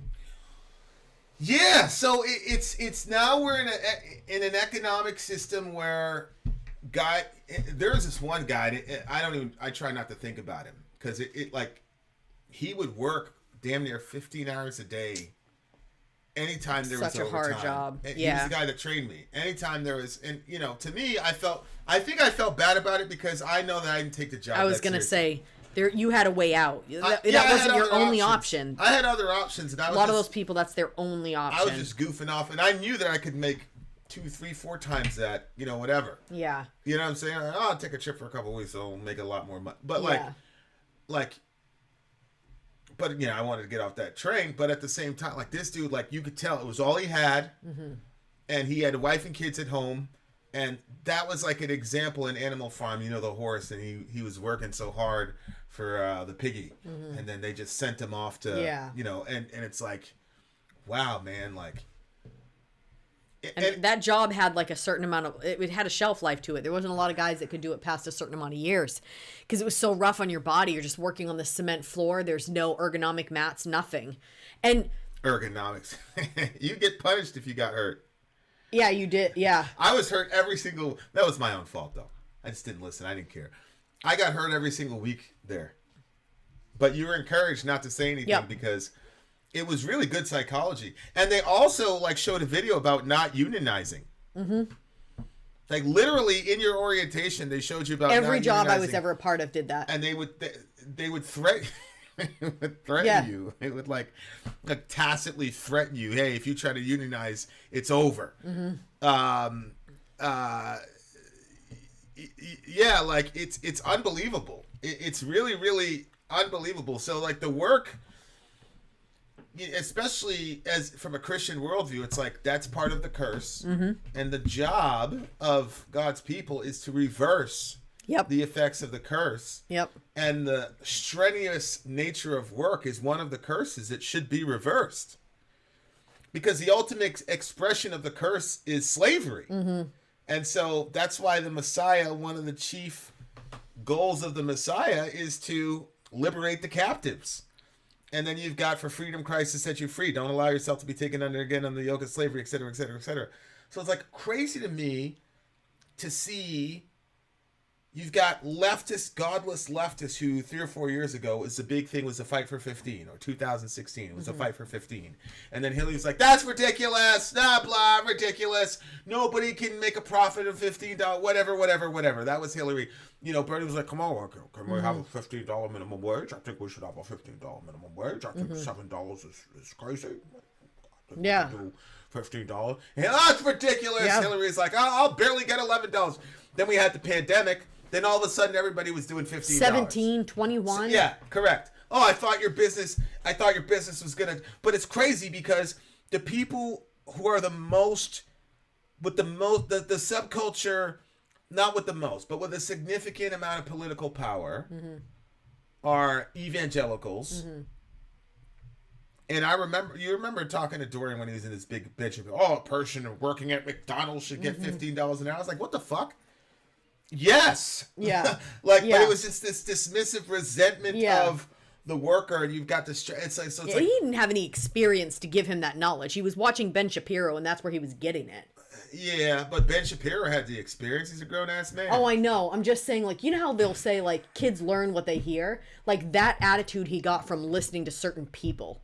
Because that's not our standpoint on that. We've never been like that about the workers. We've been there. We've done that. I got paid $5.15 an hour at my first couple of jobs I ever did. And I thought I was getting paid well because it was better than babysitting money. Right. But you lived with your parents. Yeah, but I can't imagine for the people who didn't, because there was adults that worked that job. Yeah. And I don't think they were getting paid much more than I was. Right. No, I'm with you. I mean, obviously he's my son, so I don't hate him. But, no, I'm blaming it on the people he was listening to. But it's just, and Ben Shapiro's Jewish, and he's got the Judeo-Christian ethic. Like, we should be the ones pushing for 15. Whereas, in James... Yeah, absolutely. In James, you see in the New Testament, James, like, the worker that you've denied his wages, and you've gone after the poor person, God's going to come and fuck you up. Just wait. Like, there are these threats... All the hellfire and brimstone. Yeah. The only time you hear evangelicals get hellfire and brimstone is to gay people. Oh God. But to those exploiting the poor, they get congratulated. Right? Yep.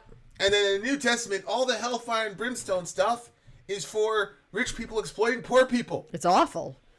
and so it's like, we're supposed to be working to reverse the effects of the curse as much as possible. Like, at the end of the day, like, a good, strong Protestant work ethic, I still think is important. We work very, very hard. Like, we work 7 days a week almost. If we're doing one thing or another, and our kids and all the rest of it. So it's like, I believe in a strong work ethic, especially if you're an immigrant. I mean, immigrants generally have a really, really strong work ethic because we realize we're playing from a negative, behind zero. But it's mind-boggling to me that, like, our team is impeding any sort of relief to people, and not and I don't just mean relief in the form of a government check. I mean relief in the form of even a just and a righteous wage. And it's even beyond that, like, like they're forklifts. Like, we've all seen forklifts. The people sit on the fucking forklifts, but not Walmart distribution center, not them. They made you stand on those things. They wouldn't even buy the ones that had the seats there. So, like, here are these people, they're working all day long. Like, let them friggin' sit. But, like, nope, you gotta just stand. utilize your, make your joints and everything hurting and all that stuff. Like, give people a friggin' break.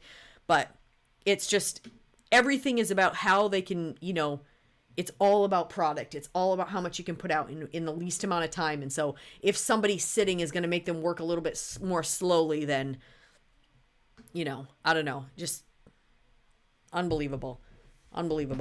There's not even like the longevity that there used to be back in the day. Like, you stayed with a job, you're like, oh, I've been here and I retired with this job. Like, jobs don't even want you to retire with them anymore. They want you to just get out when you don't have as much strength as you had before. And they're in with the new, out with the old, Yeah.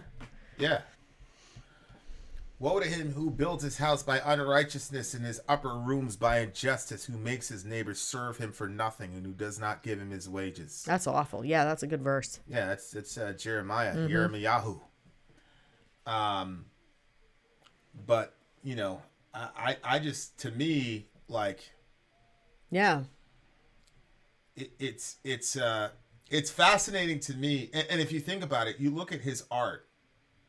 This guy's an artist, and the capitalists got their hands on that and even ruined that for the homie. Jeez. Yeah. To where he has to make art about how it's been corrupted to transform into work. I remember I used to listen to people and they're like, these rock stars, they're like, the minute it becomes work for me, I'm leaving. And I used to, my mom was like, I listen to, look out, yeah, really lazy. Oh, because work is a big, big thing. And immigrant Jamaican families, forget it, bro. Immigrant Jamaican families, forget it. But yeah. Vin would, because Vin is on the side of truth, Michelle. What? Who would win in a debate, you or Ben Shapiro? Yeah, it depends on what we're debating, man. I don't think that you can reconcile this. This is an unjust system. Period. I'm not gonna get quote unquote too political because I don't want to hijack his channel. But a lot of the shit that we do is just, and everybody knows I'm a lover of my people. But I mean, a lot of this shit is crosses racial lines and is and again, like I said, I don't have a problem with hard work. I don't have a problem with hard work. But if we had a society that said, okay, we're at $21 and okay, I'd say, okay, do your 540. Right. Do your 540, you get your $21, stop fucking complaining. But when you have a society that says, yeah, I could pay you $7 or $8 and the cost of living makes it so that you have to work 2 or 2.5 jobs to survive. So your entire life, your entire waking life is subsumed with work. Like, even the concept of minimum wage, we've heard some Christian subcultures are even against minimum wage. Crazy. Holy shit. All right. I love this song. I love this song so much. What did you give it? We've seen what happens when there's no minimum wage. That's why you have like Dr. Bronner's, who does, if you want, I buy Dr. Bronner's coconut oil because they do fair trade. They give the people that they're buying the coconut oil from outside of America a fair wage for what they're being given. They're not going to give them pennies just because these people are they have nobody else to sell to. So they put people in that horrible situation. And, so we've seen what people do if there's not a minimum. They will literally bring it down to pennies and make people work for pennies. It's awful. This is a 9.8 for me. Solid 10 for me. Solid 10 for me. All right, you guys. Pink Floyd is next. The name of the song is Time. We shall return, dear listener. Vin out. Sorry out. Gone. Do the work. I was gonna say, like, this is one of the real problems with Christian music, man. You will never see a Christian band. I'm not even talking about metal, just in general. You're never gonna see a Christian band do an entire record about work. But it's one of the curses. It's the main curse in Genesis 3.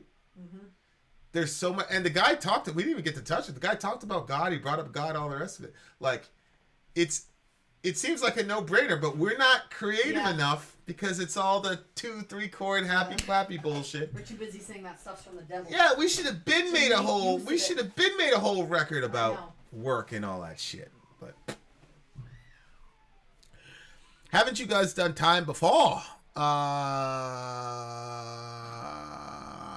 Did we? Yeah, I know we're still live. Let me see. That song is stuck in my head now. Do the work. Okay, guys, we got another song coming up. I'm not going to play the commercial yet until she gets back. That was an amazing song. I truly, truly loved it. Such an amazing song. Do the work. Unbelievable. I'm going to have that as a sound clip if the kids ever get out of line. If the kids ever get out of line, I'm like, yo. Hey, AT, this is a game time decision. We have done time before. So do you want to replace time or do you want to do it again? I'm assuming there's a reason for it, which is, you know, you do a reason for everything. So let me know. Let me know, dear listener. You should do Bob Finger to Death Bob. The Christian trilogy of Bob Dylan, bro, I think would be an interesting to you. Ah. Of course you could switch a new one, man. Send me a text. Send me a text so everybody doesn't know which one it is. But send me a text, AT. I should have told you before if I'd have been able to look at the thingamajiggy. Oh, somebody just... Vin, what do you think of the chiastic structures in the Bible? Do you have one that you particularly like? I think chiasms are a really neat literary device. G.K. Beale's explication of the chiasms. He's got multiple chiasms within Revelation, and then an ultimate one. So, G.K. Beale's explication of the chiastic structures in Revelation are really, really fascinating. Obviously, in Revelation, they're kind of obvious. But, you know, I'm a you know me and my simplistic mind, dear listener. Okay, text. Did you text me yet? Text me which one. We've already done that one before. Rented reality art. I let it slip in the chat. Oh. Oops. Oh, okay.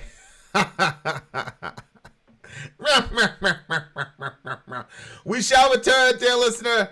We're on the way with another song. It's not Pink Floyd. It's don't look at the chat. Don't look at the chat. We shall return. I'm Vin. I'm sorry. If you would like to get your song reviewed, dear listener, there's the Filthy Capitalist option. As Sori says, 125 gets you straight to the head of the line. You don't have to be a part of the alliance. You don't have to be part of the group. Wait a minute. And the biggest thing is you don't have to wait. You hop, skip, and jump right in front of everybody. 125 gets you there. You do that 3 times, and you get mashed down to the $75 rate for perpetuity. Yes! Also, there is a band review option. So if you've got a band and you're trying to get your band some exposure, hit me up at insori@gmail.com, and I'll show you the details about how to pull that off. You can also jump on Patreon, and there is a option on the tiers to be able to get your band reviewed. Yep. Obviously, we can't lie to you, so we can't guarantee a positive review.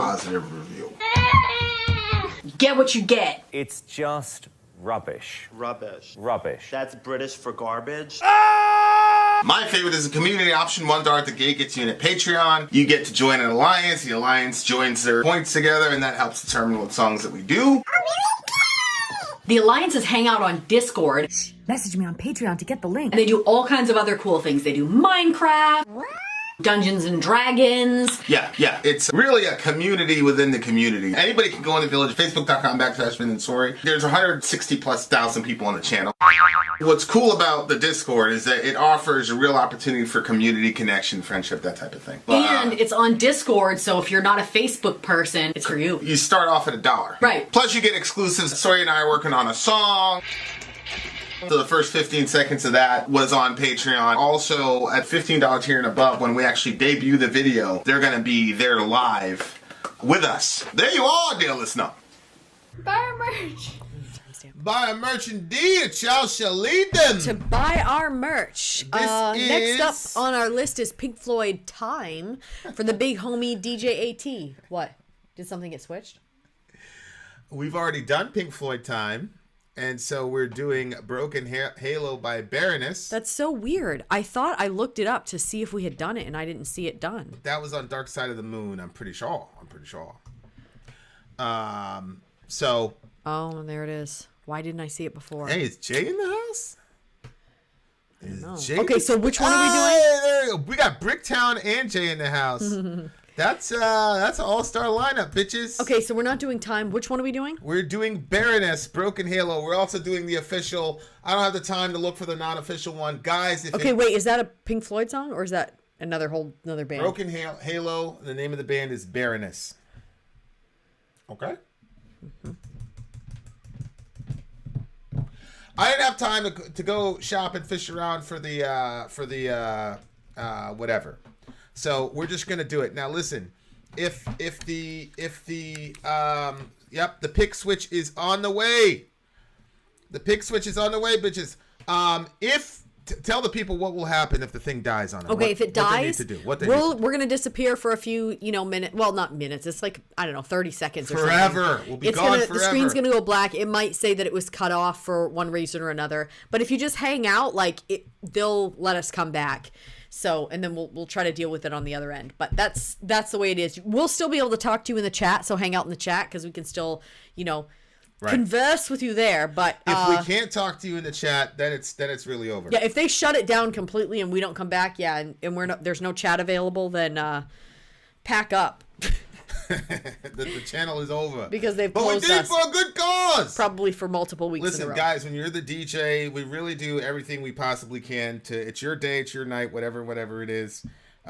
Yes, it puts the channel at peril from time to time. But it's fun. Okay. All right. Here we go. Baroness-broken Halo. Let's do it.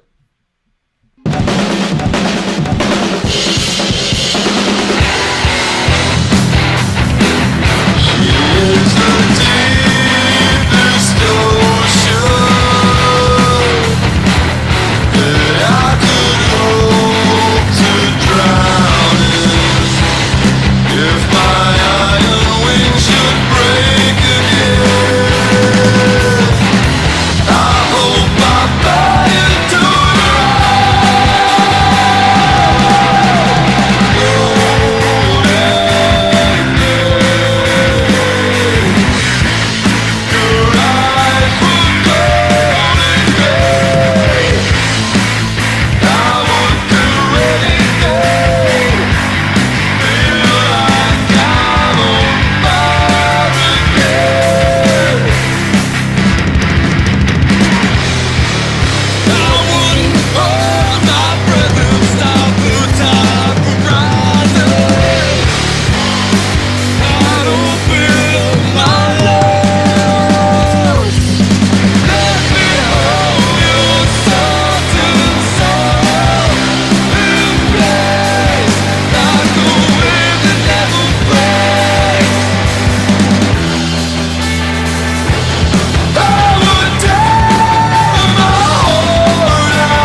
Is this a relationship song? I think this one's a relationship song. I think it's a relationship song. What do you got? Yeah. She is the deepest ocean that I could hope to drown in. If my iron wings should break again, I hope I'd fly into your eyes. Okay. Some of this is corny. Like what? Okay? I'm not going to lie. Which parts? If my iron ring should break again, I should hope to fly into your eyes. I think that's corny. But Well, I don't understand iron wings. Look at you looking at me. Is there something I'm missing? Like, no, I don't understand. just think- You could fly with iron wings? I just think that he's at a certain place in his life. He's kind of indestructible or whatever. You know what I'm saying? Yeah, okay. Jeez.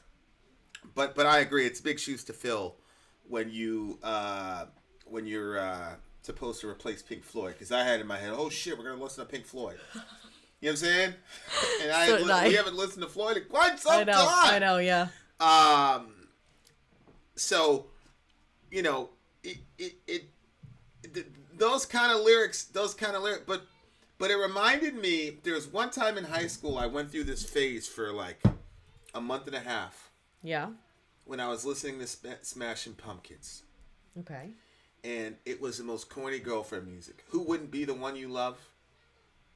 Who wouldn't be the one you love? Uh-huh. And the name of the song was literally Stand Inside Your Love. Stand inside your love? Yeah. Okay. Who wouldn't stand inside your love? But it was so beautiful. Like right now, it's like bringing me back to that feeling. I'm like, oh my God. There's this girl I was talking to. Literally, it's like a month and a half. It's a month and a half. And it's not the one you're thinking about either. It's not her. I know, you said month and a half, so it couldn't have been her. Yeah. She used to write me shit, and then she'd have like a little, I don't know if it's... Spray your perfume on it. Oh, yeah. But I had like a stack of these letters from Shorty, and you know, they were burned after. but it was a month and a half. By you or by your next girlfriend? By my next girlfriend. I was seeing both of them actually at the same like time, but she wasn't like officially my girlfriend, if that makes any sense. Okay. But yeah, so it just like got me in it got me in this like real corny like feel. So I'd like write all this shit to her, and I it was one of those things where like I just enjoyed like the feeling of being in that situation. Mm-hmm. I meant like 4% of what the fuck I was writing, but it was just really cool to be able to write that to somebody. Yeah. You know what I'm saying? Oh, I know. So I know. It's like third period. We'd exchange shit at third period or whatever. And it's funny because she had like a boyfriend and all that shit. It didn't really, you know what I'm saying? Like I didn't really care. He wasn't gonna do nothing. You know what I'm saying? But it wasn't even like that because I didn't really like her like that. Uh-huh. And I don't think she liked me like that either. I just think her boyfriend wasn't on that level because, Yeah. you know, it's the Bronx and you have to do a lot. So, like, I would write her, like, corny shit. She would write me, and she, you know, whatever. And, you know, it was like people were like, yo, you with Shorty, blah, blah, blah. I'm like, yeah. I wouldn't even brag about it. I wasn't trying to do anything. It was a very straight, it was very unlike me. But I was transitioning out of that whole mindset anyway. The whole how we were engaging with girls at the time, me and my friends, you know what I'm saying? So Yeah. I got kind of tired of it at that point. So I was transitioning. Out of it. So I see. But yeah, so it was just cool. So that reminded me of that period in my life. You know what I'm saying? Oh. It was literally a month and a half. And then when I was with her, you know, the other one, that one, everything got to be so heavy. Everything was heavy and everything was serious. So That was your final relationship? that was before my us? final relationship in high school. Ugh. So everything got really, really, you know, I was done with the other one. The other one was also like a serious relationship, but it wasn't heavy. Yeah. You know what I'm saying? Yeah. So I was kind of like in the middle, and like, it was just fun, man. It was just cool to be able to exercise that part of your, and I knew she wasn't going to go show it to all her friends because she had a boyfriend. Because that was the thing. You lose all the street cred if you were showing, you know what I'm saying? Oh, you wrote that girl down, what's wrong with you? Yeah, you pussy whip nigga. So, like, you know what I'm saying? Like, I had a reputation to uphold. Oh my God. So I knew she wasn't gonna do that shit, and she knew I wasn't gonna do it. You know what I'm saying? It was just mutual assured destruction. So Yeah. Shout out to Jasmine, but it was fun. So like this song reminded me of that. It's that corny, I was upstairs in my attic writing that shit. Oh, she's gonna like this shit. And I thought it was like, I really thought it was out of the park. In reality, it was just common shit. You know what I'm saying? Yeah, but it's, really I mean, no, I see what you're saying. It's like, that show we're watching, and there's a certain moment where they all say the same thing when they hit that moment. I just wish I could hug and kiss you right now. They all say it. Oh, yeah. And then the person says, I know, oh. It's the same thing. Like, everybody says the same thing when they hit that moment, and they think that that's unique to them. Yeah. But it's not. God, let's wait and I'll let you know. So, they think it's unique to them. yeah, they think it's unique to them, but I don't know. I mean, okay. Inshallah, ya Fatima. Inshallah. Go ahead. So I think that, like, there are some cultures where they get married, like, really young, like 15, Yes. 16. And I actually, Yes. I don't have a problem with that. I mean, when I 15 look and at 16? our kids at 15 and 16, I'm like, they're not ready. But I think that if your culture, if Your your culture was culture. that way, then they would be prepared for that then. Like, they would need to mature sooner. But I think that age, like, I remember being 16 and my thing was, like, I didn't really, like, write. I wrote to one person that I was interested in, where we would write back and forth. I mean, there was another guy that I was writing to, but it was kind of like what you just explained, where it was like you wanted to be able to, it was the idea of love that you were really interested in, and you wanted to write as though you were in that situation, but and then you could kind of get, like, confused because you're not in that situation, but then you maybe think you are, but what you're in love with is the letter writing, but not the person themselves. Yeah. And I found myself in that situation. That was kind of disastrous. Was it? For the person? Yeah, because my father said, "You're not into that person." Was it the army guy? Yeah. He's like, "You're not into him. He's going to come back and everything's going to be the same. All the things you didn't like before, those are not going to change." And he was completely right. The person was coming back and I was like, "Oh my gosh, what have I done?" But then I decided, like, probably the best thing to do, I started writing in my journal, and I would write to, like, my future husband, and I would say all the things that I wanted to say in there to my future husband. Of course, I burned all that stuff, but So you would say to him, while he was deployed, wasn't he? yeah, he was in boot camp. Oh, he wasn't deployed then. Like, I think he was in boot camp at the time. He was gone for the summer. I mean, it wasn't so nice. he wasn't deployed. No. Oh, well, that's different. I mean, if the guy was in Iraq or the stand or something. No. And you were doing all that shit. It still wasn't right. I would say something to my daughter if she was doing that. I would say, but I was kind of like, I thought maybe I was, like, falling for him. And then, like, reality did set in when he was coming home. Because he showed up again. Yeah, he came in. Well, what happened was he showed up early to surprise me. And then I found out he was showing. I wasn't prepared for that because I, like, planned on being prepared. And then he showed up early to surprise me, and he was way too confident. Like, he had this nightgown that he gave me, which I thought was really weird. He gave you a nightgown? He gave me a nightgown, and it, like, had a giant teddy bear on it, and it said, "I love my soldier." And I just felt, like, really weird about that. Yeah. BJ and Kay, was she was laughing so hard. She's like, "Oh my God," because she got the same thing from her boyfriend. "I love my soldier, big nighty." Why? You guys are both dating soldiers? They went to boot camp at the same time. Oh yeah, I'm sure them boys was they were bragging hard, like, "Yo, look at our girls, blah man. blah blah. Look at our girls, blah blah blah." And they was like, "Man, ain't your girl? Stop lying." They go, No, really, that's my girl. It turns out it really wasn't, bro. That's terrible. It really was. But so, I mean, I'm saying that to say I understand the whole, like, kind of being at a certain phase of your life. For some reason, these, like, even though, like, that youthful sort of sweetness of falling in love, I know that feeling. And that's, like, something that's in, like, the backs of my memory. Like, it's there. And I can, like, tap into it. But anytime I hear, like, a love song, I never think of that time. I always, like, relate it to us, like, every time. But I think that's, like, I don't know. I think I'm like a romantic in something like that. Like, I just, But I understand what you're saying, like where I've a written certain you corny song. shit like that. I've written you shit that you thought was corny, apparently.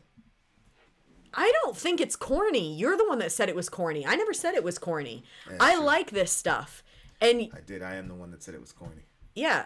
So, I mean, I like this kind of stuff. And I don't think that corny, that one guy, you know, like, he put something like, if I come across a letter, maybe you guys will think I'm a horrible person, but maybe I'll read you guys the poem if I come across, because I still have one of the poems from, like, this guy that I almost dated.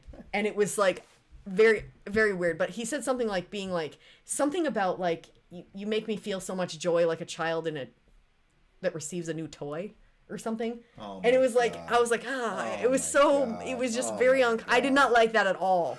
So as long as it's not on that level, and I've never thought anything that you wrote was like, I'd be more liable to say, you make me feel so much joy. I'll play with your emotions like a toy. He thought I loved you. It was all a ploy. I'll let you boy. Gang, gang. You're so Rate terrible. the song. Shit is corny as hell. Nigga, you deserve to be alone. No, I nigga. mean, I liked it. I liked deserve it. to be alone. Vocally, the kind of the way it sounded was odd. There was like a real weirdness to it that I couldn't, I think I'd probably have to listen to more of the songs to really get into it. So I'm going to go with an 8.4. I'm going to give this a solid 7.6. A solid 7.6, dear listener. It's a decent song. Hopefully, I'm going to study these lyrics and write Soraya some corny shit, inshallah. VIN out! All right. Sorry-o. Go! You're terrible. Amy, there's my chance. I destroy. I destroyed. Hey, Tony in the house. Tony in the house. AT says it is acceptable. All right, dear listener, commercial break. We shall return. I'm Vin. I'm sorry. If you would like to get your song reviewed, dear listener, there's the Filthy Capitalist option. As Sori says, 125 gets you straight to the head of the line. You don't have to be a part of the alliance. You don't have to be part of the group. Wait a minute. And the biggest thing is you don't have to wait. You hop, skip, and jump right in front of everybody. 125 gets you there. You do that 3 times, and then get mashed down to the $75 rate for perpetuity. Yes! Also, there is a band review option. So if you've got a band and you're trying to get your band some exposure, hit me up at insori@gmail.com, and I'll show you the details about how to pull You that can off. also jump on Patreon, and there is a option on the tiers to be able to get your band reviewed. Obviously, we can't lie to you, so we can't guarantee, Can't a guarantee positive you a review. positive review. Get what you get. It's just rubbish. Rubbish. Rubbish. That's British for garbage. My favorite is the community option. $1 at the gate gets you in at Patreon. You get to join an alliance. The alliance joins their points together, and that helps determine what songs that we do. The alliances hang out on Discord, Message me on Patreon to get the link. and they do all kinds of other cool things. They do Minecraft, Dungeons and Dragons. Yeah. It's really a community within the community. Anybody can go in the village, facebook.com/VIN and SORI. There's 160,000+ people on the channel. What's cool about the Discord is that it offers a real opportunity for community connection, friendship, that type of thing. And it's on Discord, so if you're not a Facebook person, it's for you. You start off at $1. Right. Plus you get exclusives. Sori and I are working on a song. So the first 15 seconds of that was on Patreon. Also, at $15 tier and above, when we actually debut the video, they're going to be there live with us. There you are, dear listener. Buy our merch. Buy a merch indeed. A child should lead them. To buy our merch. The child's still screaming? Yeah, all he asked was, can you just lay down with me for a few minutes? No. Who said that? Hey, listen. Oh my goodness gracious. Well, guys, this is it. This is in at Chateau VIN AND SORI. This is how it is. So, oh, Suntold is a Rivers of Nihil song. I can't believe I missed Floyd. Sis, you did not miss Floyd. Well, I think everybody missed Floyd to a degree. We all did. Boo! False The advertising, motherfucking and I who. did not change the what do you You call know, it? really, it's my. Sorry, not excited to see me, Tony. I just saw you now. Well, you know what? It's really my fault because I'm pretty sure that AT asked me if we had done that song by Pink Floyd, and I want to say I looked it up and it didn't come up. But this time when I looked it up, it did. So I'm sure I did something wrong. Put a space or something in it. Who knows? But this song that we have coming up is not the last no, song. it's not. It's not the next song either. I'm waiting to see the title of the next song. Yeah. Okay. Okay, so it's a Spirit Box song. yay! This is Suntold. What? We're doing Eternal Blue by Spirit Box. I thought that was the last song. Nope. This is the last one. Okay. All right. Okay, wait. So are we doing the Suntold one? Oh my God. I wanted it to be a surprise. But yes, we are doing Suntold. And right after we do Spirit Box, inshallah. All right. Your brain is off today, my guy. Yeah, well, what do you want? What do you want from me? I'm doing a lot here. Poor Emily. Emily's like, whoo, I didn't miss the Pink Floyd song. Oh, Emily, my dear friend. Oh, boy. I was too busy arguing with the children, Tony. Technically, you guys have done them time twice already, actually. That's true. We have done time twice. That is true. That's an OG. That is an OG. We should have had that as a what do you call it? Trivia question. Okay. We're at 2227 for Spirit Box. Okay, you guys ready? Here we go. 22:27. That doesn't make any sense. Well, 2 hours and 27. Okay, 2:27. Okay. Did you really need that? Babe. Did you really need that? I don't think you want to ask that. Eternal Blue by Spirit Box, dear listener. We have the lyric video up. Let's do it. Ooh.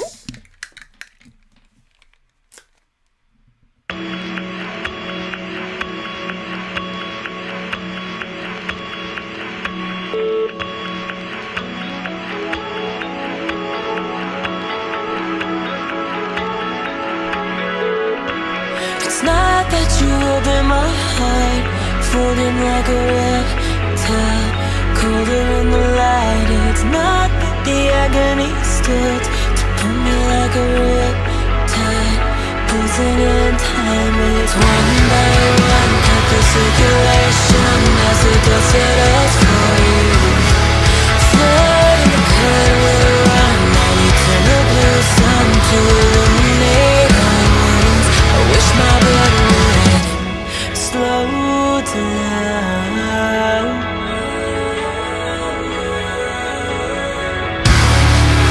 And what's left of me, a cavity, at least the space is in my heart. It's where you left me to die.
left of me a cavity.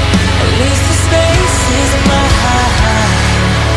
So why you left of me to die? I wish my blood would slow down. Oh, you make my blood rush.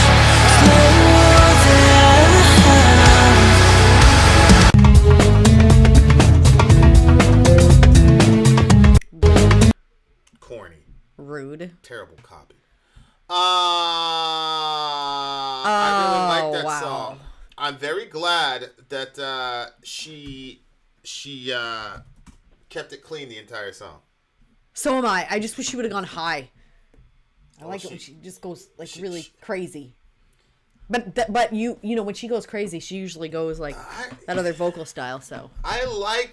but I do like her clean vocals. I like this vocal. I like actually this reserved, sort of depressive type of. Especially when I'm in this, when I get in these mood cycles. I really, really enjoy that kind of. Yeah. Yep. Thing Do of you? a- I didn't know that. That's interesting. Okay. Yeah. Uh-oh. Emily says, I feel like too many bands are trying to do Evanescence and don't come through. Strings are stellar, though. Woo! Ouch. I think Amy Lee's gonna... I think Amy Lee is probably... She's kind of the godmother of that genre, right? Like... Yeah. I would say so. And that's probably why I'm glad she didn't go high. Because I don't really think anybody can fuck with Amy Lee at that level. Because Amy Lee goes high. She can go high. You know what I'm saying? Yeah, but So in that other one... I like that it was reserved. Yeah. Go ahead. What were you saying? In that other song, I can't remember what the name of it is now at the moment. It's the one where she's in the house and like people are getting killed all around her. I don't know. I don't remember the name of the song. Yeah, I don't remember. And Go then ahead. she does her like scream, but that one she like went up a lot of times. I really liked it, so I was hoping for her to go up, but it was still a really good song. I do like her vocal style. That's one thing that like I hope to be able to figure out is what my vocal style is, because I do different things, but I would like to know what is just this is my baseline. This is like me. Yeah. Because I don't know. Yeah. I mean, maybe you sang more. Maybe if I felt more artistic more. Verse 1. Okay, so what do you think this is about? It sounds like... I think it's a relationship. Yeah, but... I wasn't sure if it was like friendship or if it like was a family member, or there was nothing about it that made me think it was definitely like a love relationship that was ending. Really? It's not that you opened my heart, folding like a reptile, colder in the light. You know, reptiles are cold-blooded. Mm-hmm. So I think she's saying that this person's a cold-blooded. Mm. The way she writes, I initially don't get it, and then when the song is over, I look at it, I go, holy shit, she's a genius. Just like with the circle around me thing. Yeah. Brilliant. She's really, really, really brilliant in her lyricism. Like, So... She's I don't like the whole female vocalist versus whatever vocalist. I just think she's probably... It's 2022. We're still in the first quarter of 2022. She's one of the top vocalists in 2022 right now, in my opinion. Because of her lyrics. Lyricists. Let me say it that way. Yeah, Lyricists. I don't think we've listened to enough yet. But lyrically, it's very kind of like out there, and you really have to stop and think about what she's saying. Mm-hmm. It's not that you opened my heart, folding like a reptile, colder in the light. You know, it's either this person's cold-blooded or this person turned her into a cold-blooded person, relationship-wise. It's not that the agony starts to pull me like a ripple pulsing in time. Riptide. Riptide, pulsing in time. It's one by one, cut the circulation as the dust settles for you. Ugh. Flood in the cut will run an eternal blue sun to illuminate old wounds. That's brilliant writing. That is really, really, really, what do you really, think she really meant writing. by that? I think she's saying is like, it's not like a sudden thing or a sudden tear. It's not that you open my heart. You know, it's not like it was like a momentary crisis event. It was the overtime, the constant cuts over time. Oh my God. That screwed her up. See what I'm saying? Okay. Oh, a riptide again is the same thing. Like riptide is like you're just swimming along, everything's going good. It just and then, takes you. Boom, you're See, gone. to me, that's not like overtime. That's like it happened and you didn't expect it. Yeah, that's what I'm saying. Is that she's saying it's not that way. So it's not you tore open my heart in an instant, in a crisis moment. It's not that it was a riptide and you got sucked away in a crisis moment. What happened was an overtime thing. It's not so the she's day starts contrasting with riptide pulsing time. those Okay. like instantaneous. Oh, I see. catastrophes Yeah. Okay. That's with, you know, it's one by one. Cut the circulation as the dust settles for you. Yeah. A flood in the cut. So, you know, it's each cut. You know, I say like when I was with the other person, the death by 1,000 razor blades is how I described it, because it was over long periods of time. And those relationships are like, I feel like those are a lot worse than like the sudden. God. I mean, although I did have kind of instances that normal people would say that would be a sudden heartbreaking moment to find out. Yeah, there was some both. Yeah, you had both. But it was in the context of so many other wounds that it was just it was just another thing. By that time, I had developed a bunch of scar tissue. By that point. I guess maybe it's probably like that for like a lot of people, but not so extreme. You know what I mean? Like I had like a lot of little cut moments over time. Yes. But they were more easily overlooked, I think, than. Well, I think in all relationships, people are going to hurt each other. Mm-hmm. Oh yeah, for sure. But I think there are imbalanced relationships where the relationship is based on a power dynamic where the person is allowed to constantly hurt the other person and they don't have to apologize for it. They don't have to amend themselves. There's no accountability. And so they're allowed to just do that over and over. And then it kind of becomes the system of the relationship itself where this is expected. You're going to do X. I'm going to eat it, you know, yada, yada. And then the I think those kinds of relationships is what she's talking about. Yeah. And like, you know, because like everybody's going to hurt each other. You know what I'm saying? I think that the motive is part of it too. Like, you know, there's, for the most part, I think that, you know, when you hurt each other, it's because you're different people. So, you know, you may prioritize things differently or you may see things differently, but your intention is not to hurt the other person. Like, how many times have you hurt me and you're like, I want to hurt her? Right. You know what I'm saying? Right. Like, I think that, you know, there might be times where you like say something, not you as in you, but like just, what do you say? The what you? The proverbial you. Yeah, where somebody will be like, you say something because you're angry.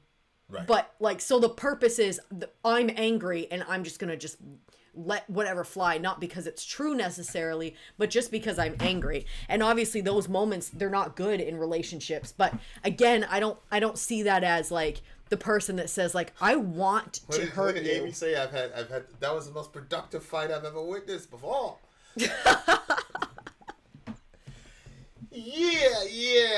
You know what I mean? Like, yeah, but very few people are gonna say that.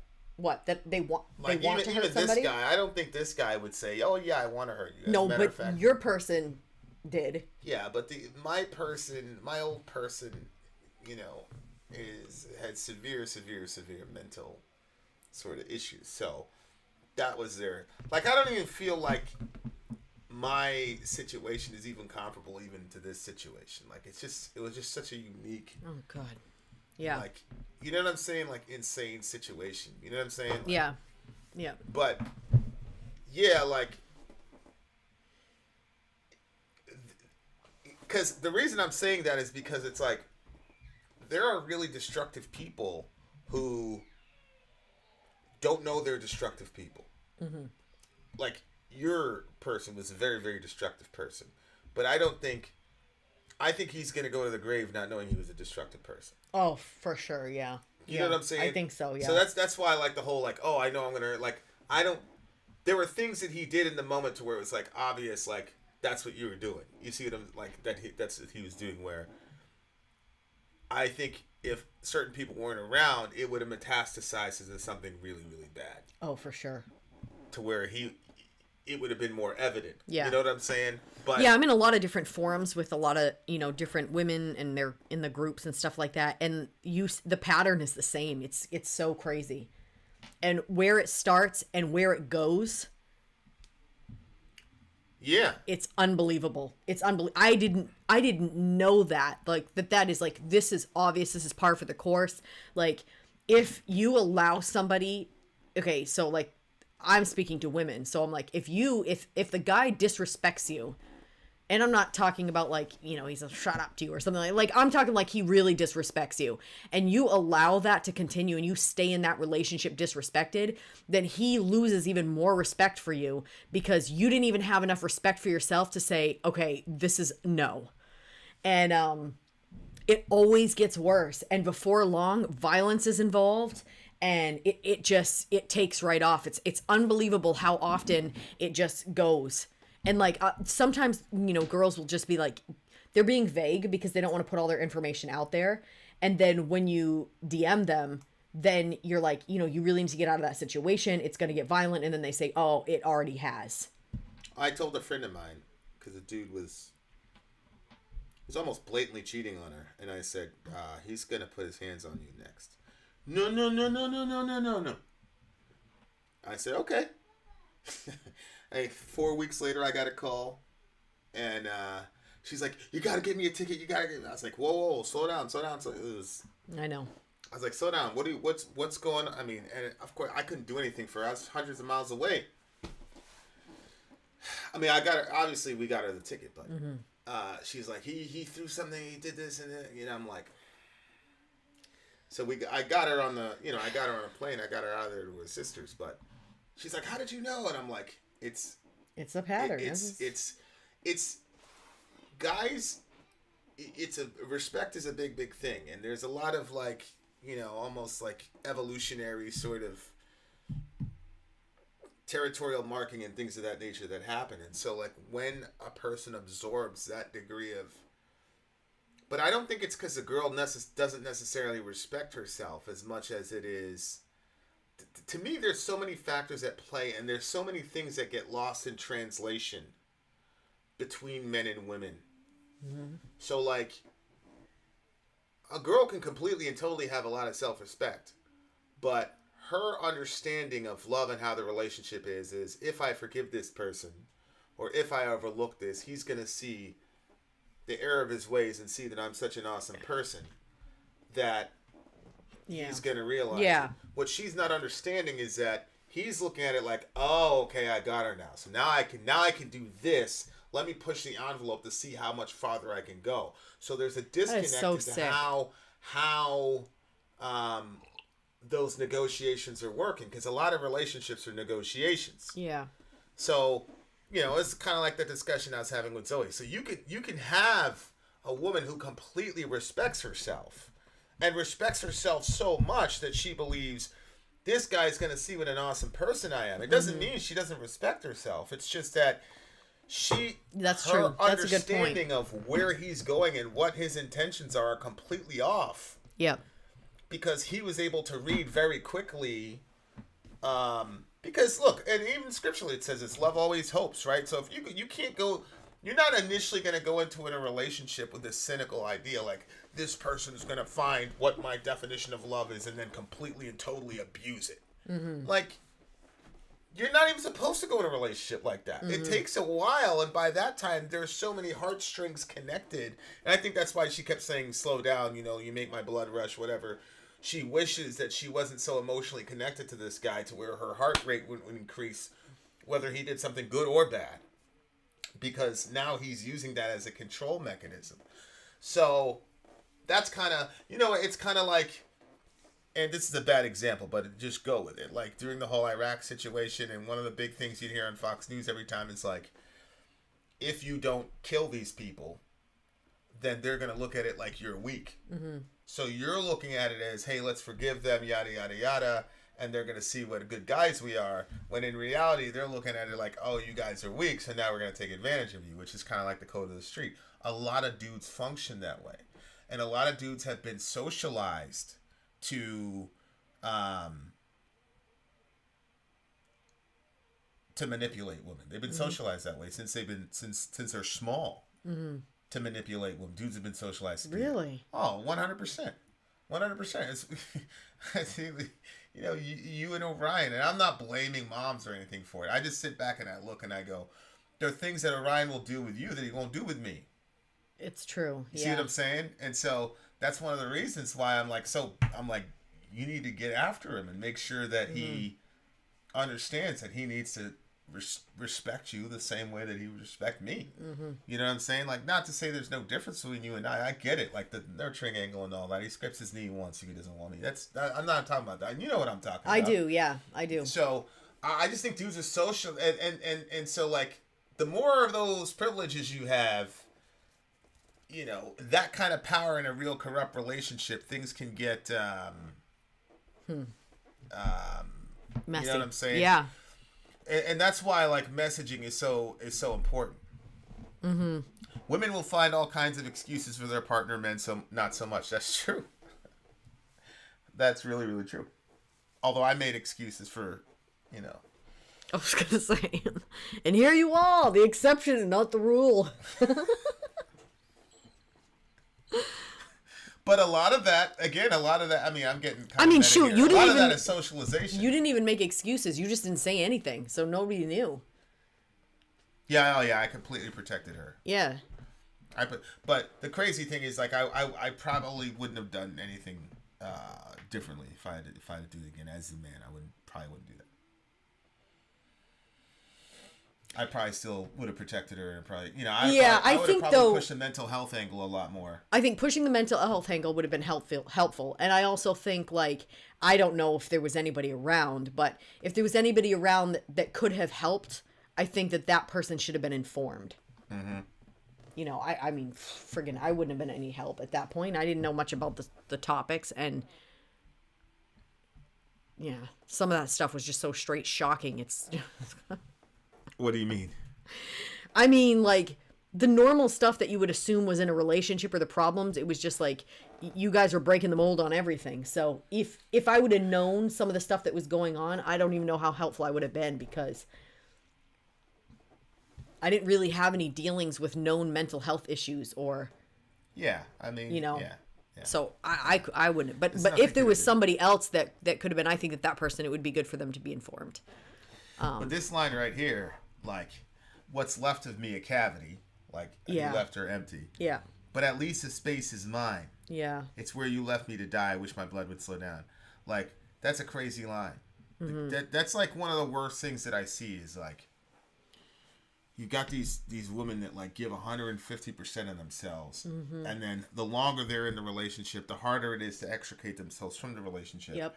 And then the guy ends up leaving because he's just done. He's tired of it. He's dragged her through the thing so many times that he's like, all right, it's not fun anymore. And then off they go. Or the girl will be like, you've cheated on me for the 58 millionth time, or you've hit me for the 19th time. I'm out of here. And he's like, okay. And he's completely fine. Like, and then, but that's, again, like, her lyricism is insane because she's got this, like, empty void. And then she says, but at least the space is mine. It's like, holy shit. Like, and I could never get through to this person. Bless God, I'm not even going to finish that sentence, but, like, I'd say, why can't you just be alone, Jay? Can't you be alone? And then her dad died, and you know, like, and they had a really great relationship, and she just couldn't be alone. That cavity, that, like, emptiness, she couldn't do it. Yep. And it's unfortunate, but a lot of dudes are predatory when it comes to women in that situation. They are. I mean, I don't know how else to explain it, but it's true. But, yeah. Wow. You know, it's horrible. But that's one of the reasons I'm, you know, so hard on the boys. Yeah. You know, because I definitely think women need to be taught, like, how to stand up for themselves and things of that nature. But I also think that the cultural cues that we have and the socialization that we have, I think is I don't think watching Beauty and the Beast is automatically going to turn a boy into an abusive bastard or a woman who goes through with it. But I do think that those cultural sort of staples are indicative of a certain kind of mindset. Mm-hmm. And that's the problem. Yeah. Yeah, I agree with that. Yeah, but I mean, she turned her pain into champagne. I bet you regret doing that now, bitch. Huh? What you did to that girl? Now she's rich and famous, touring the world? All right, 9.8 for me. Solid 9. We should be done, but we're not gonna be done. We have an encore for you, dear listeners. Stay tuned. VIN out. Sorry out. Gone. All right, guys, we got one more jam for you. Do you want to do commercial? Go right into it. Commercial. We got a commercial break. We shall be right back, dear listener. I'm Vin. I'm sorry. If you would like to get your song reviewed, dear listener, there's the Filthy Capitalist option. As Sori says, 125 gets you straight to the head of the line. You don't have to be a part of the alliance. You don't have to be part of the group. Wait a minute. And the biggest thing is you don't have to wait. You hop, skip, and jump right in front of everybody. 125 gets you there. You do that 3 times, and you get matched down to the $75 rate for perpetuity. Yes! Also, there is a band review option.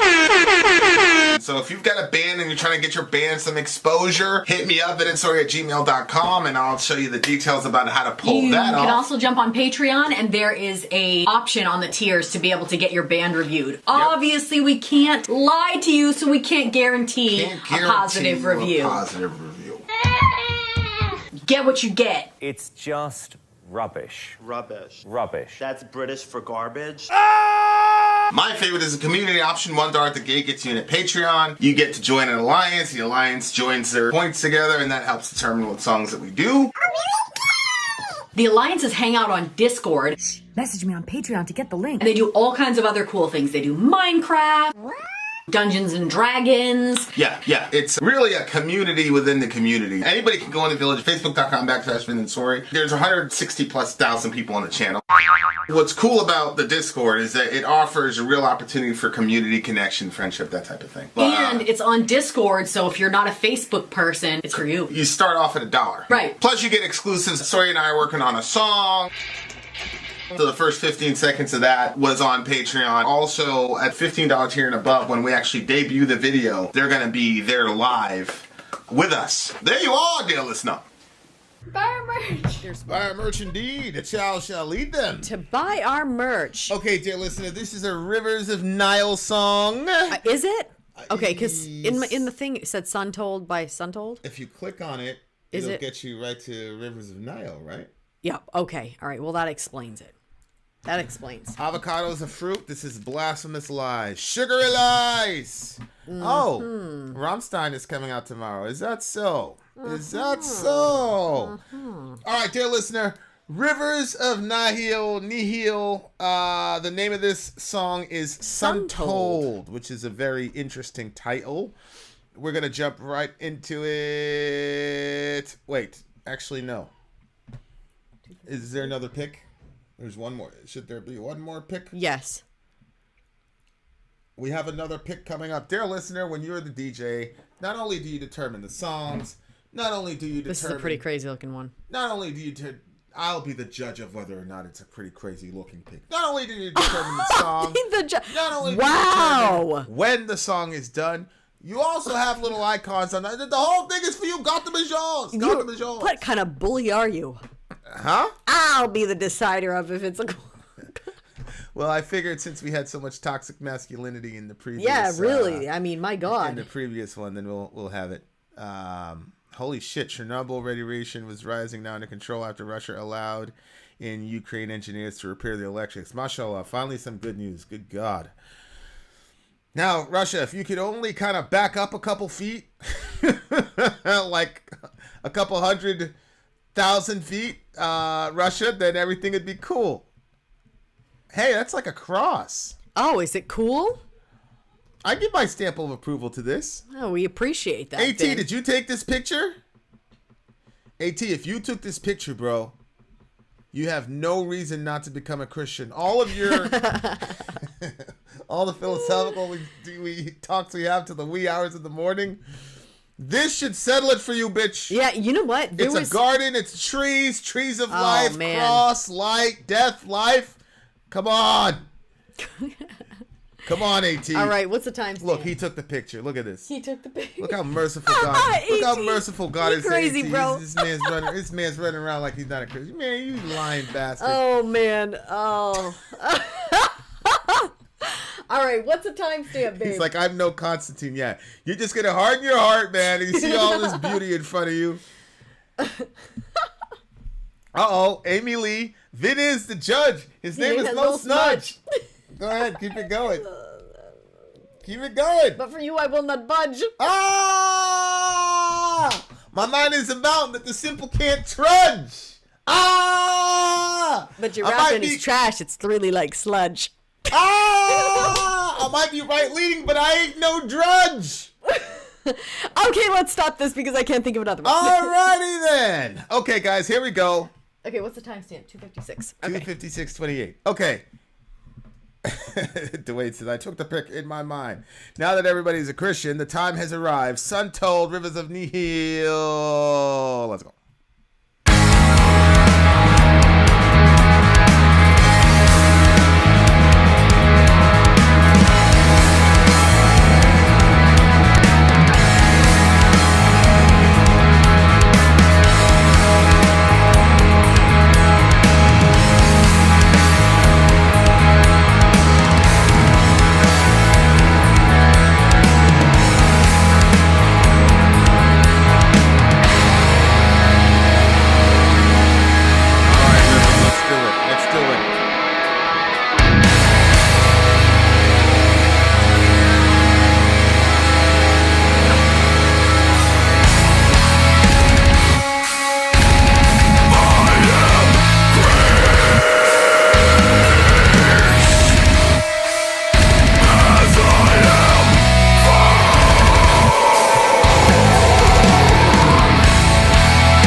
I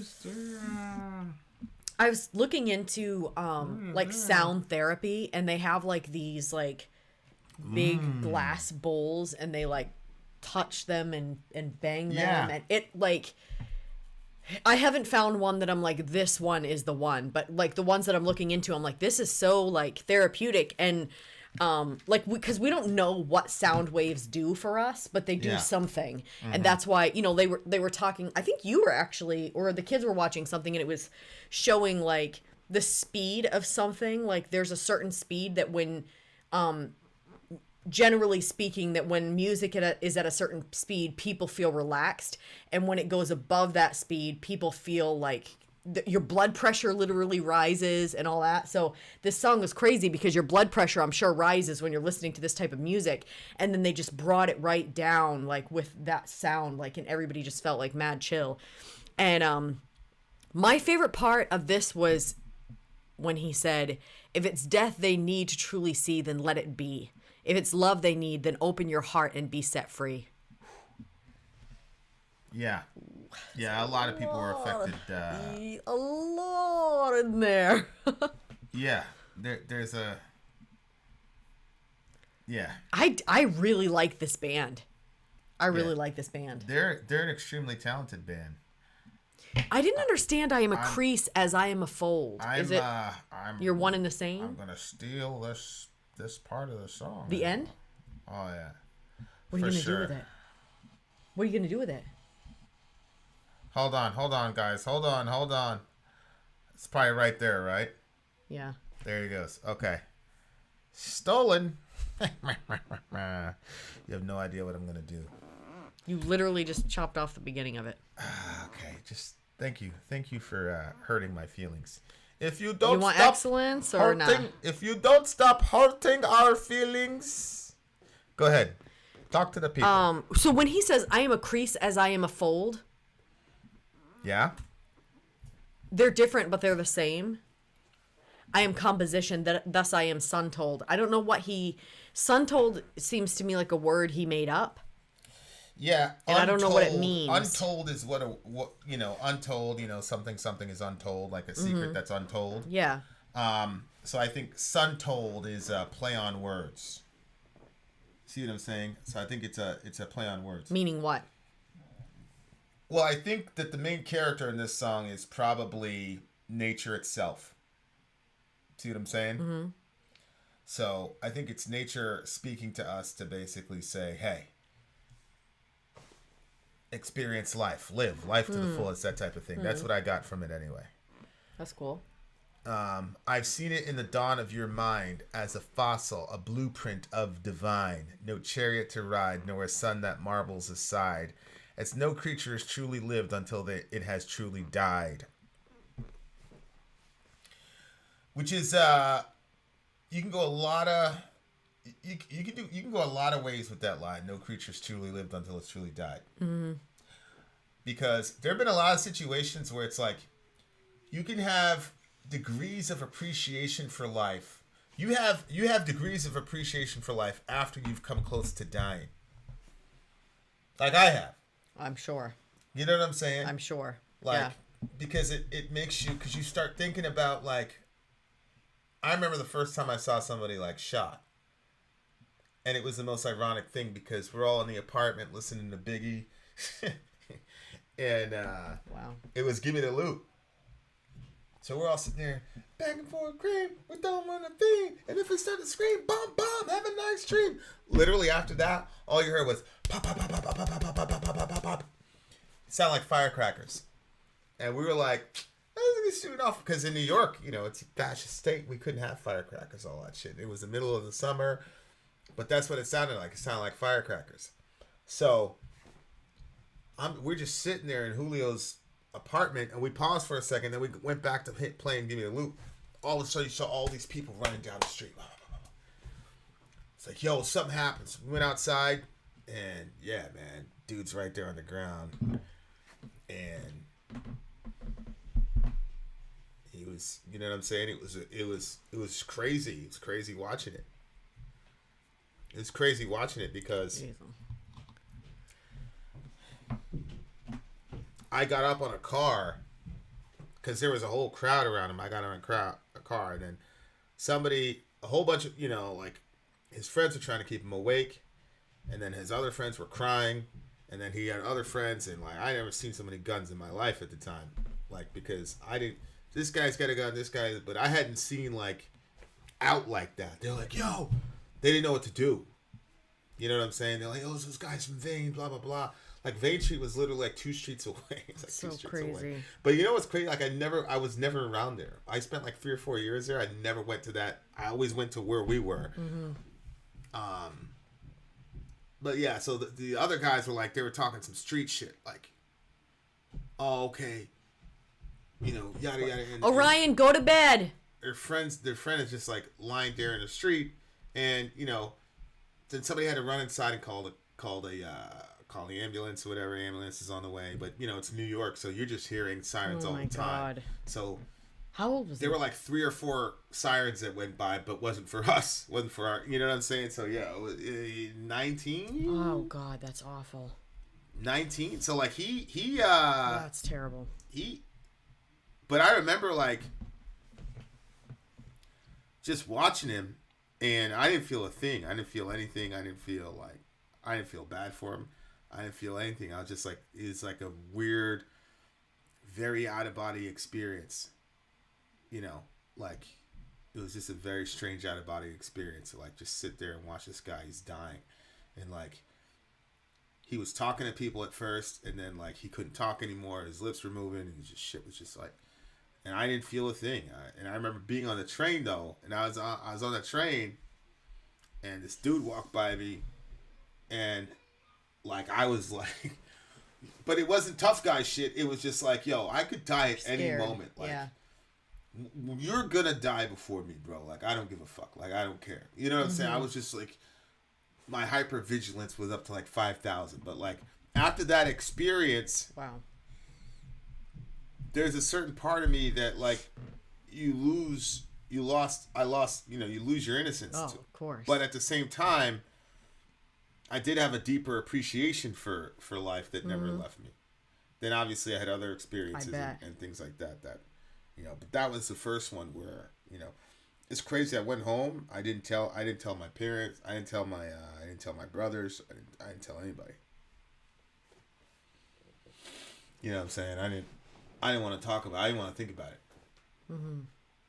I didn't even tell my best friend in the world. I went back to school like nothing happened. No way. Yeah. You didn't talk to anybody about it? I didn't talk to anybody about it. And that neighborhood, I had moved out of that neighborhood. I was visiting my friend Marcus. And,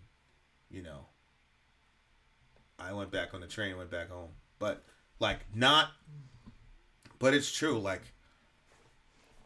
yeah, it's kind of like over dramatic to say like a piece of me died that day, but like there like some kind of innocence that I had as a kid, like definitely was. And I wasn't a very innocent kid, and we were, there's a whole bunch of violent shit that happened that I took part in or whatever. But like that was the first time I saw somebody like dying, oh. Because even when you're in the middle of shit, you don't see, because you're out.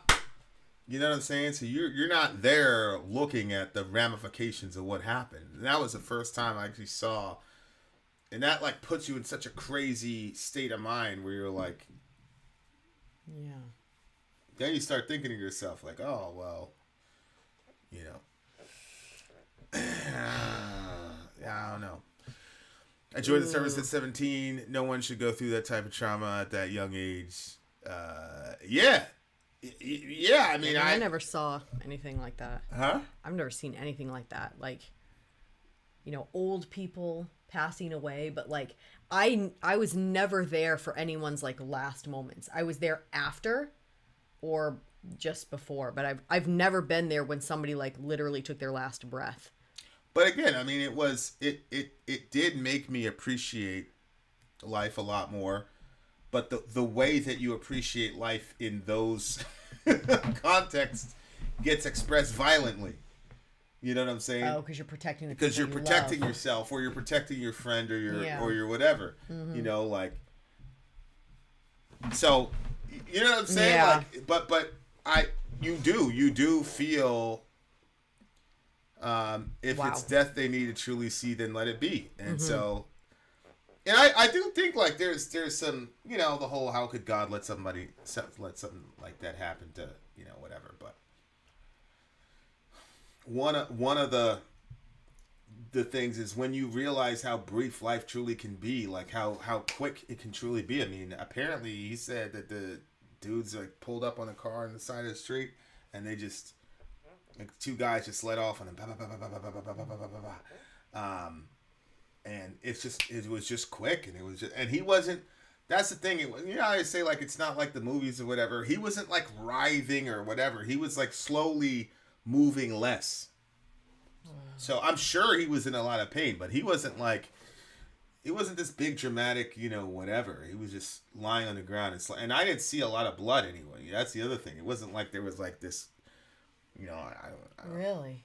Yeah. So, you know, I just knew like, I thought like, I love my friend Marcus, shout out to him. But I thought to myself that like, yo, if you're going to come back to this block, like it's going to be really bad because those dudes, you know, and people paid over there.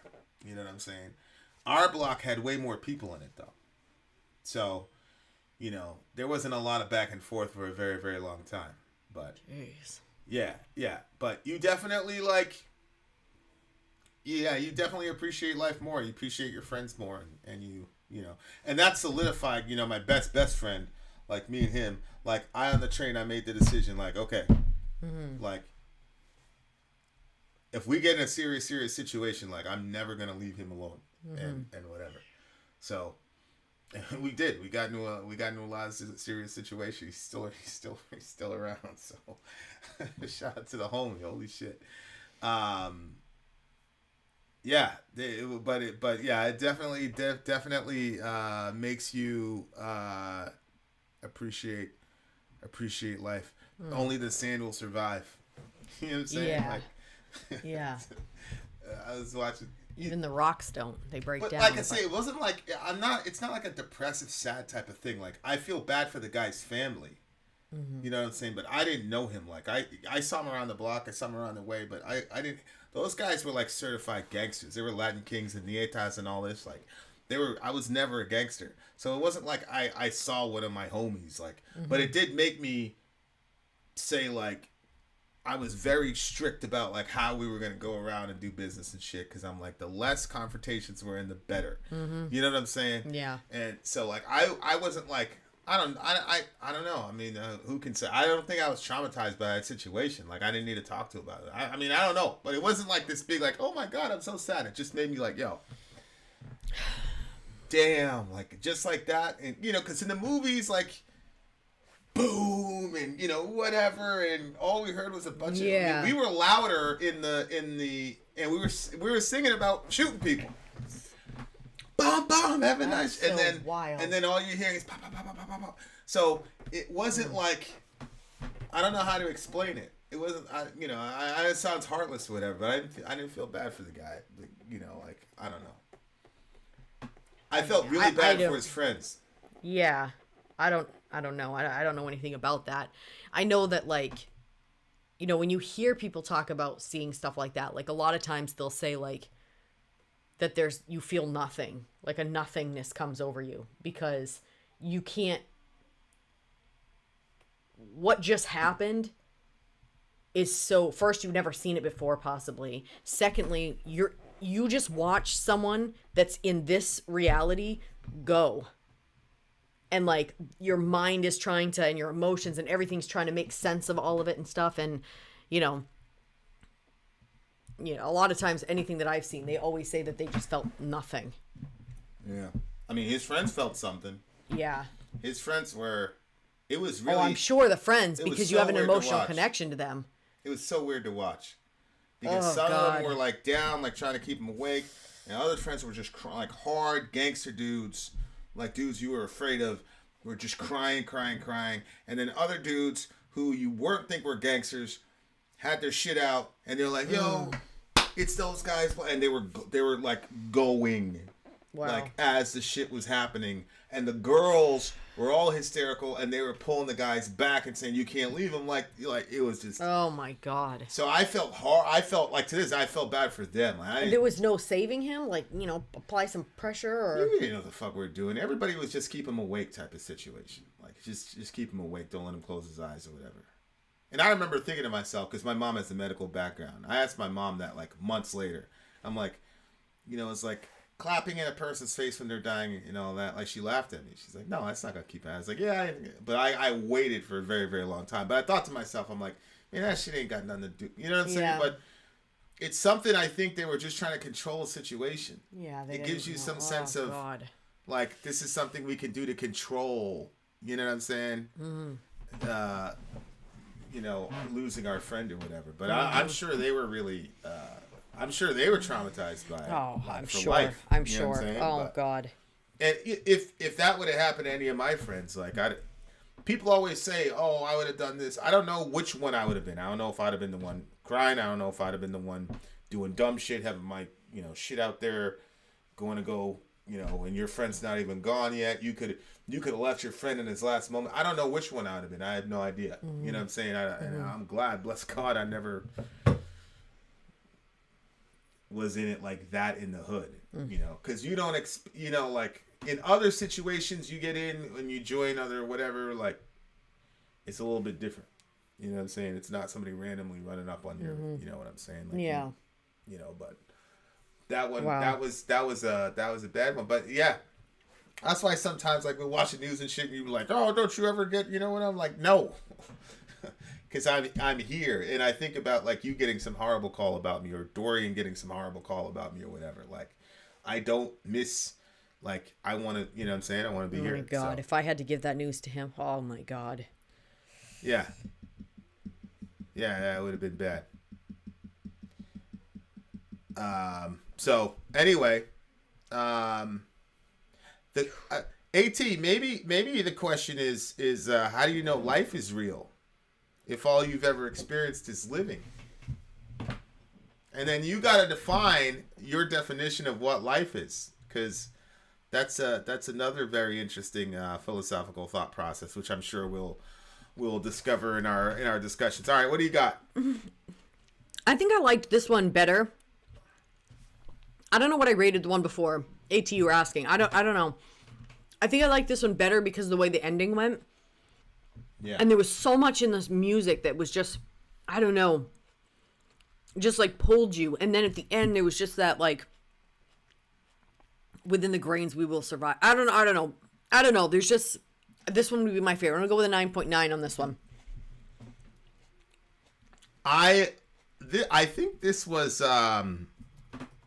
this had to be earlier than the one that we've been listening to that was on the Work album. And I like this one, but I don't like it as much as I like the one on the Work album. But this one was good as well. I'm gonna give this one a solid 9. This band is starting to emerge. I like them. This band is really starting to emerge. Yeah, I think Bricktown is probably right. 9.2. 9.2. I feel like this band is starting to emerge as probably one of my top bands. That's cool because I like them too. It's cool when we both like the same band. Yeah. Oh, look, see, Amy's starting to come out of her shell a little bit. I'm only aware of this here and now, and I'm glad of spending my time with you fine folks. Aw. Wow, we love you, Amy. Very, very nice.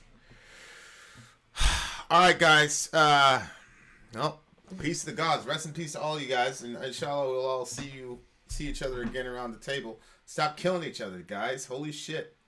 There's a lot of people right now going through this shit all over Europe and Yemen and all over the place, and it's fucked wherever it is. So if you're a praying person, you're a vibes person, prayer, vibes, all that shit counts. Pray for people. All right. Having said that, dear listener, VIN out.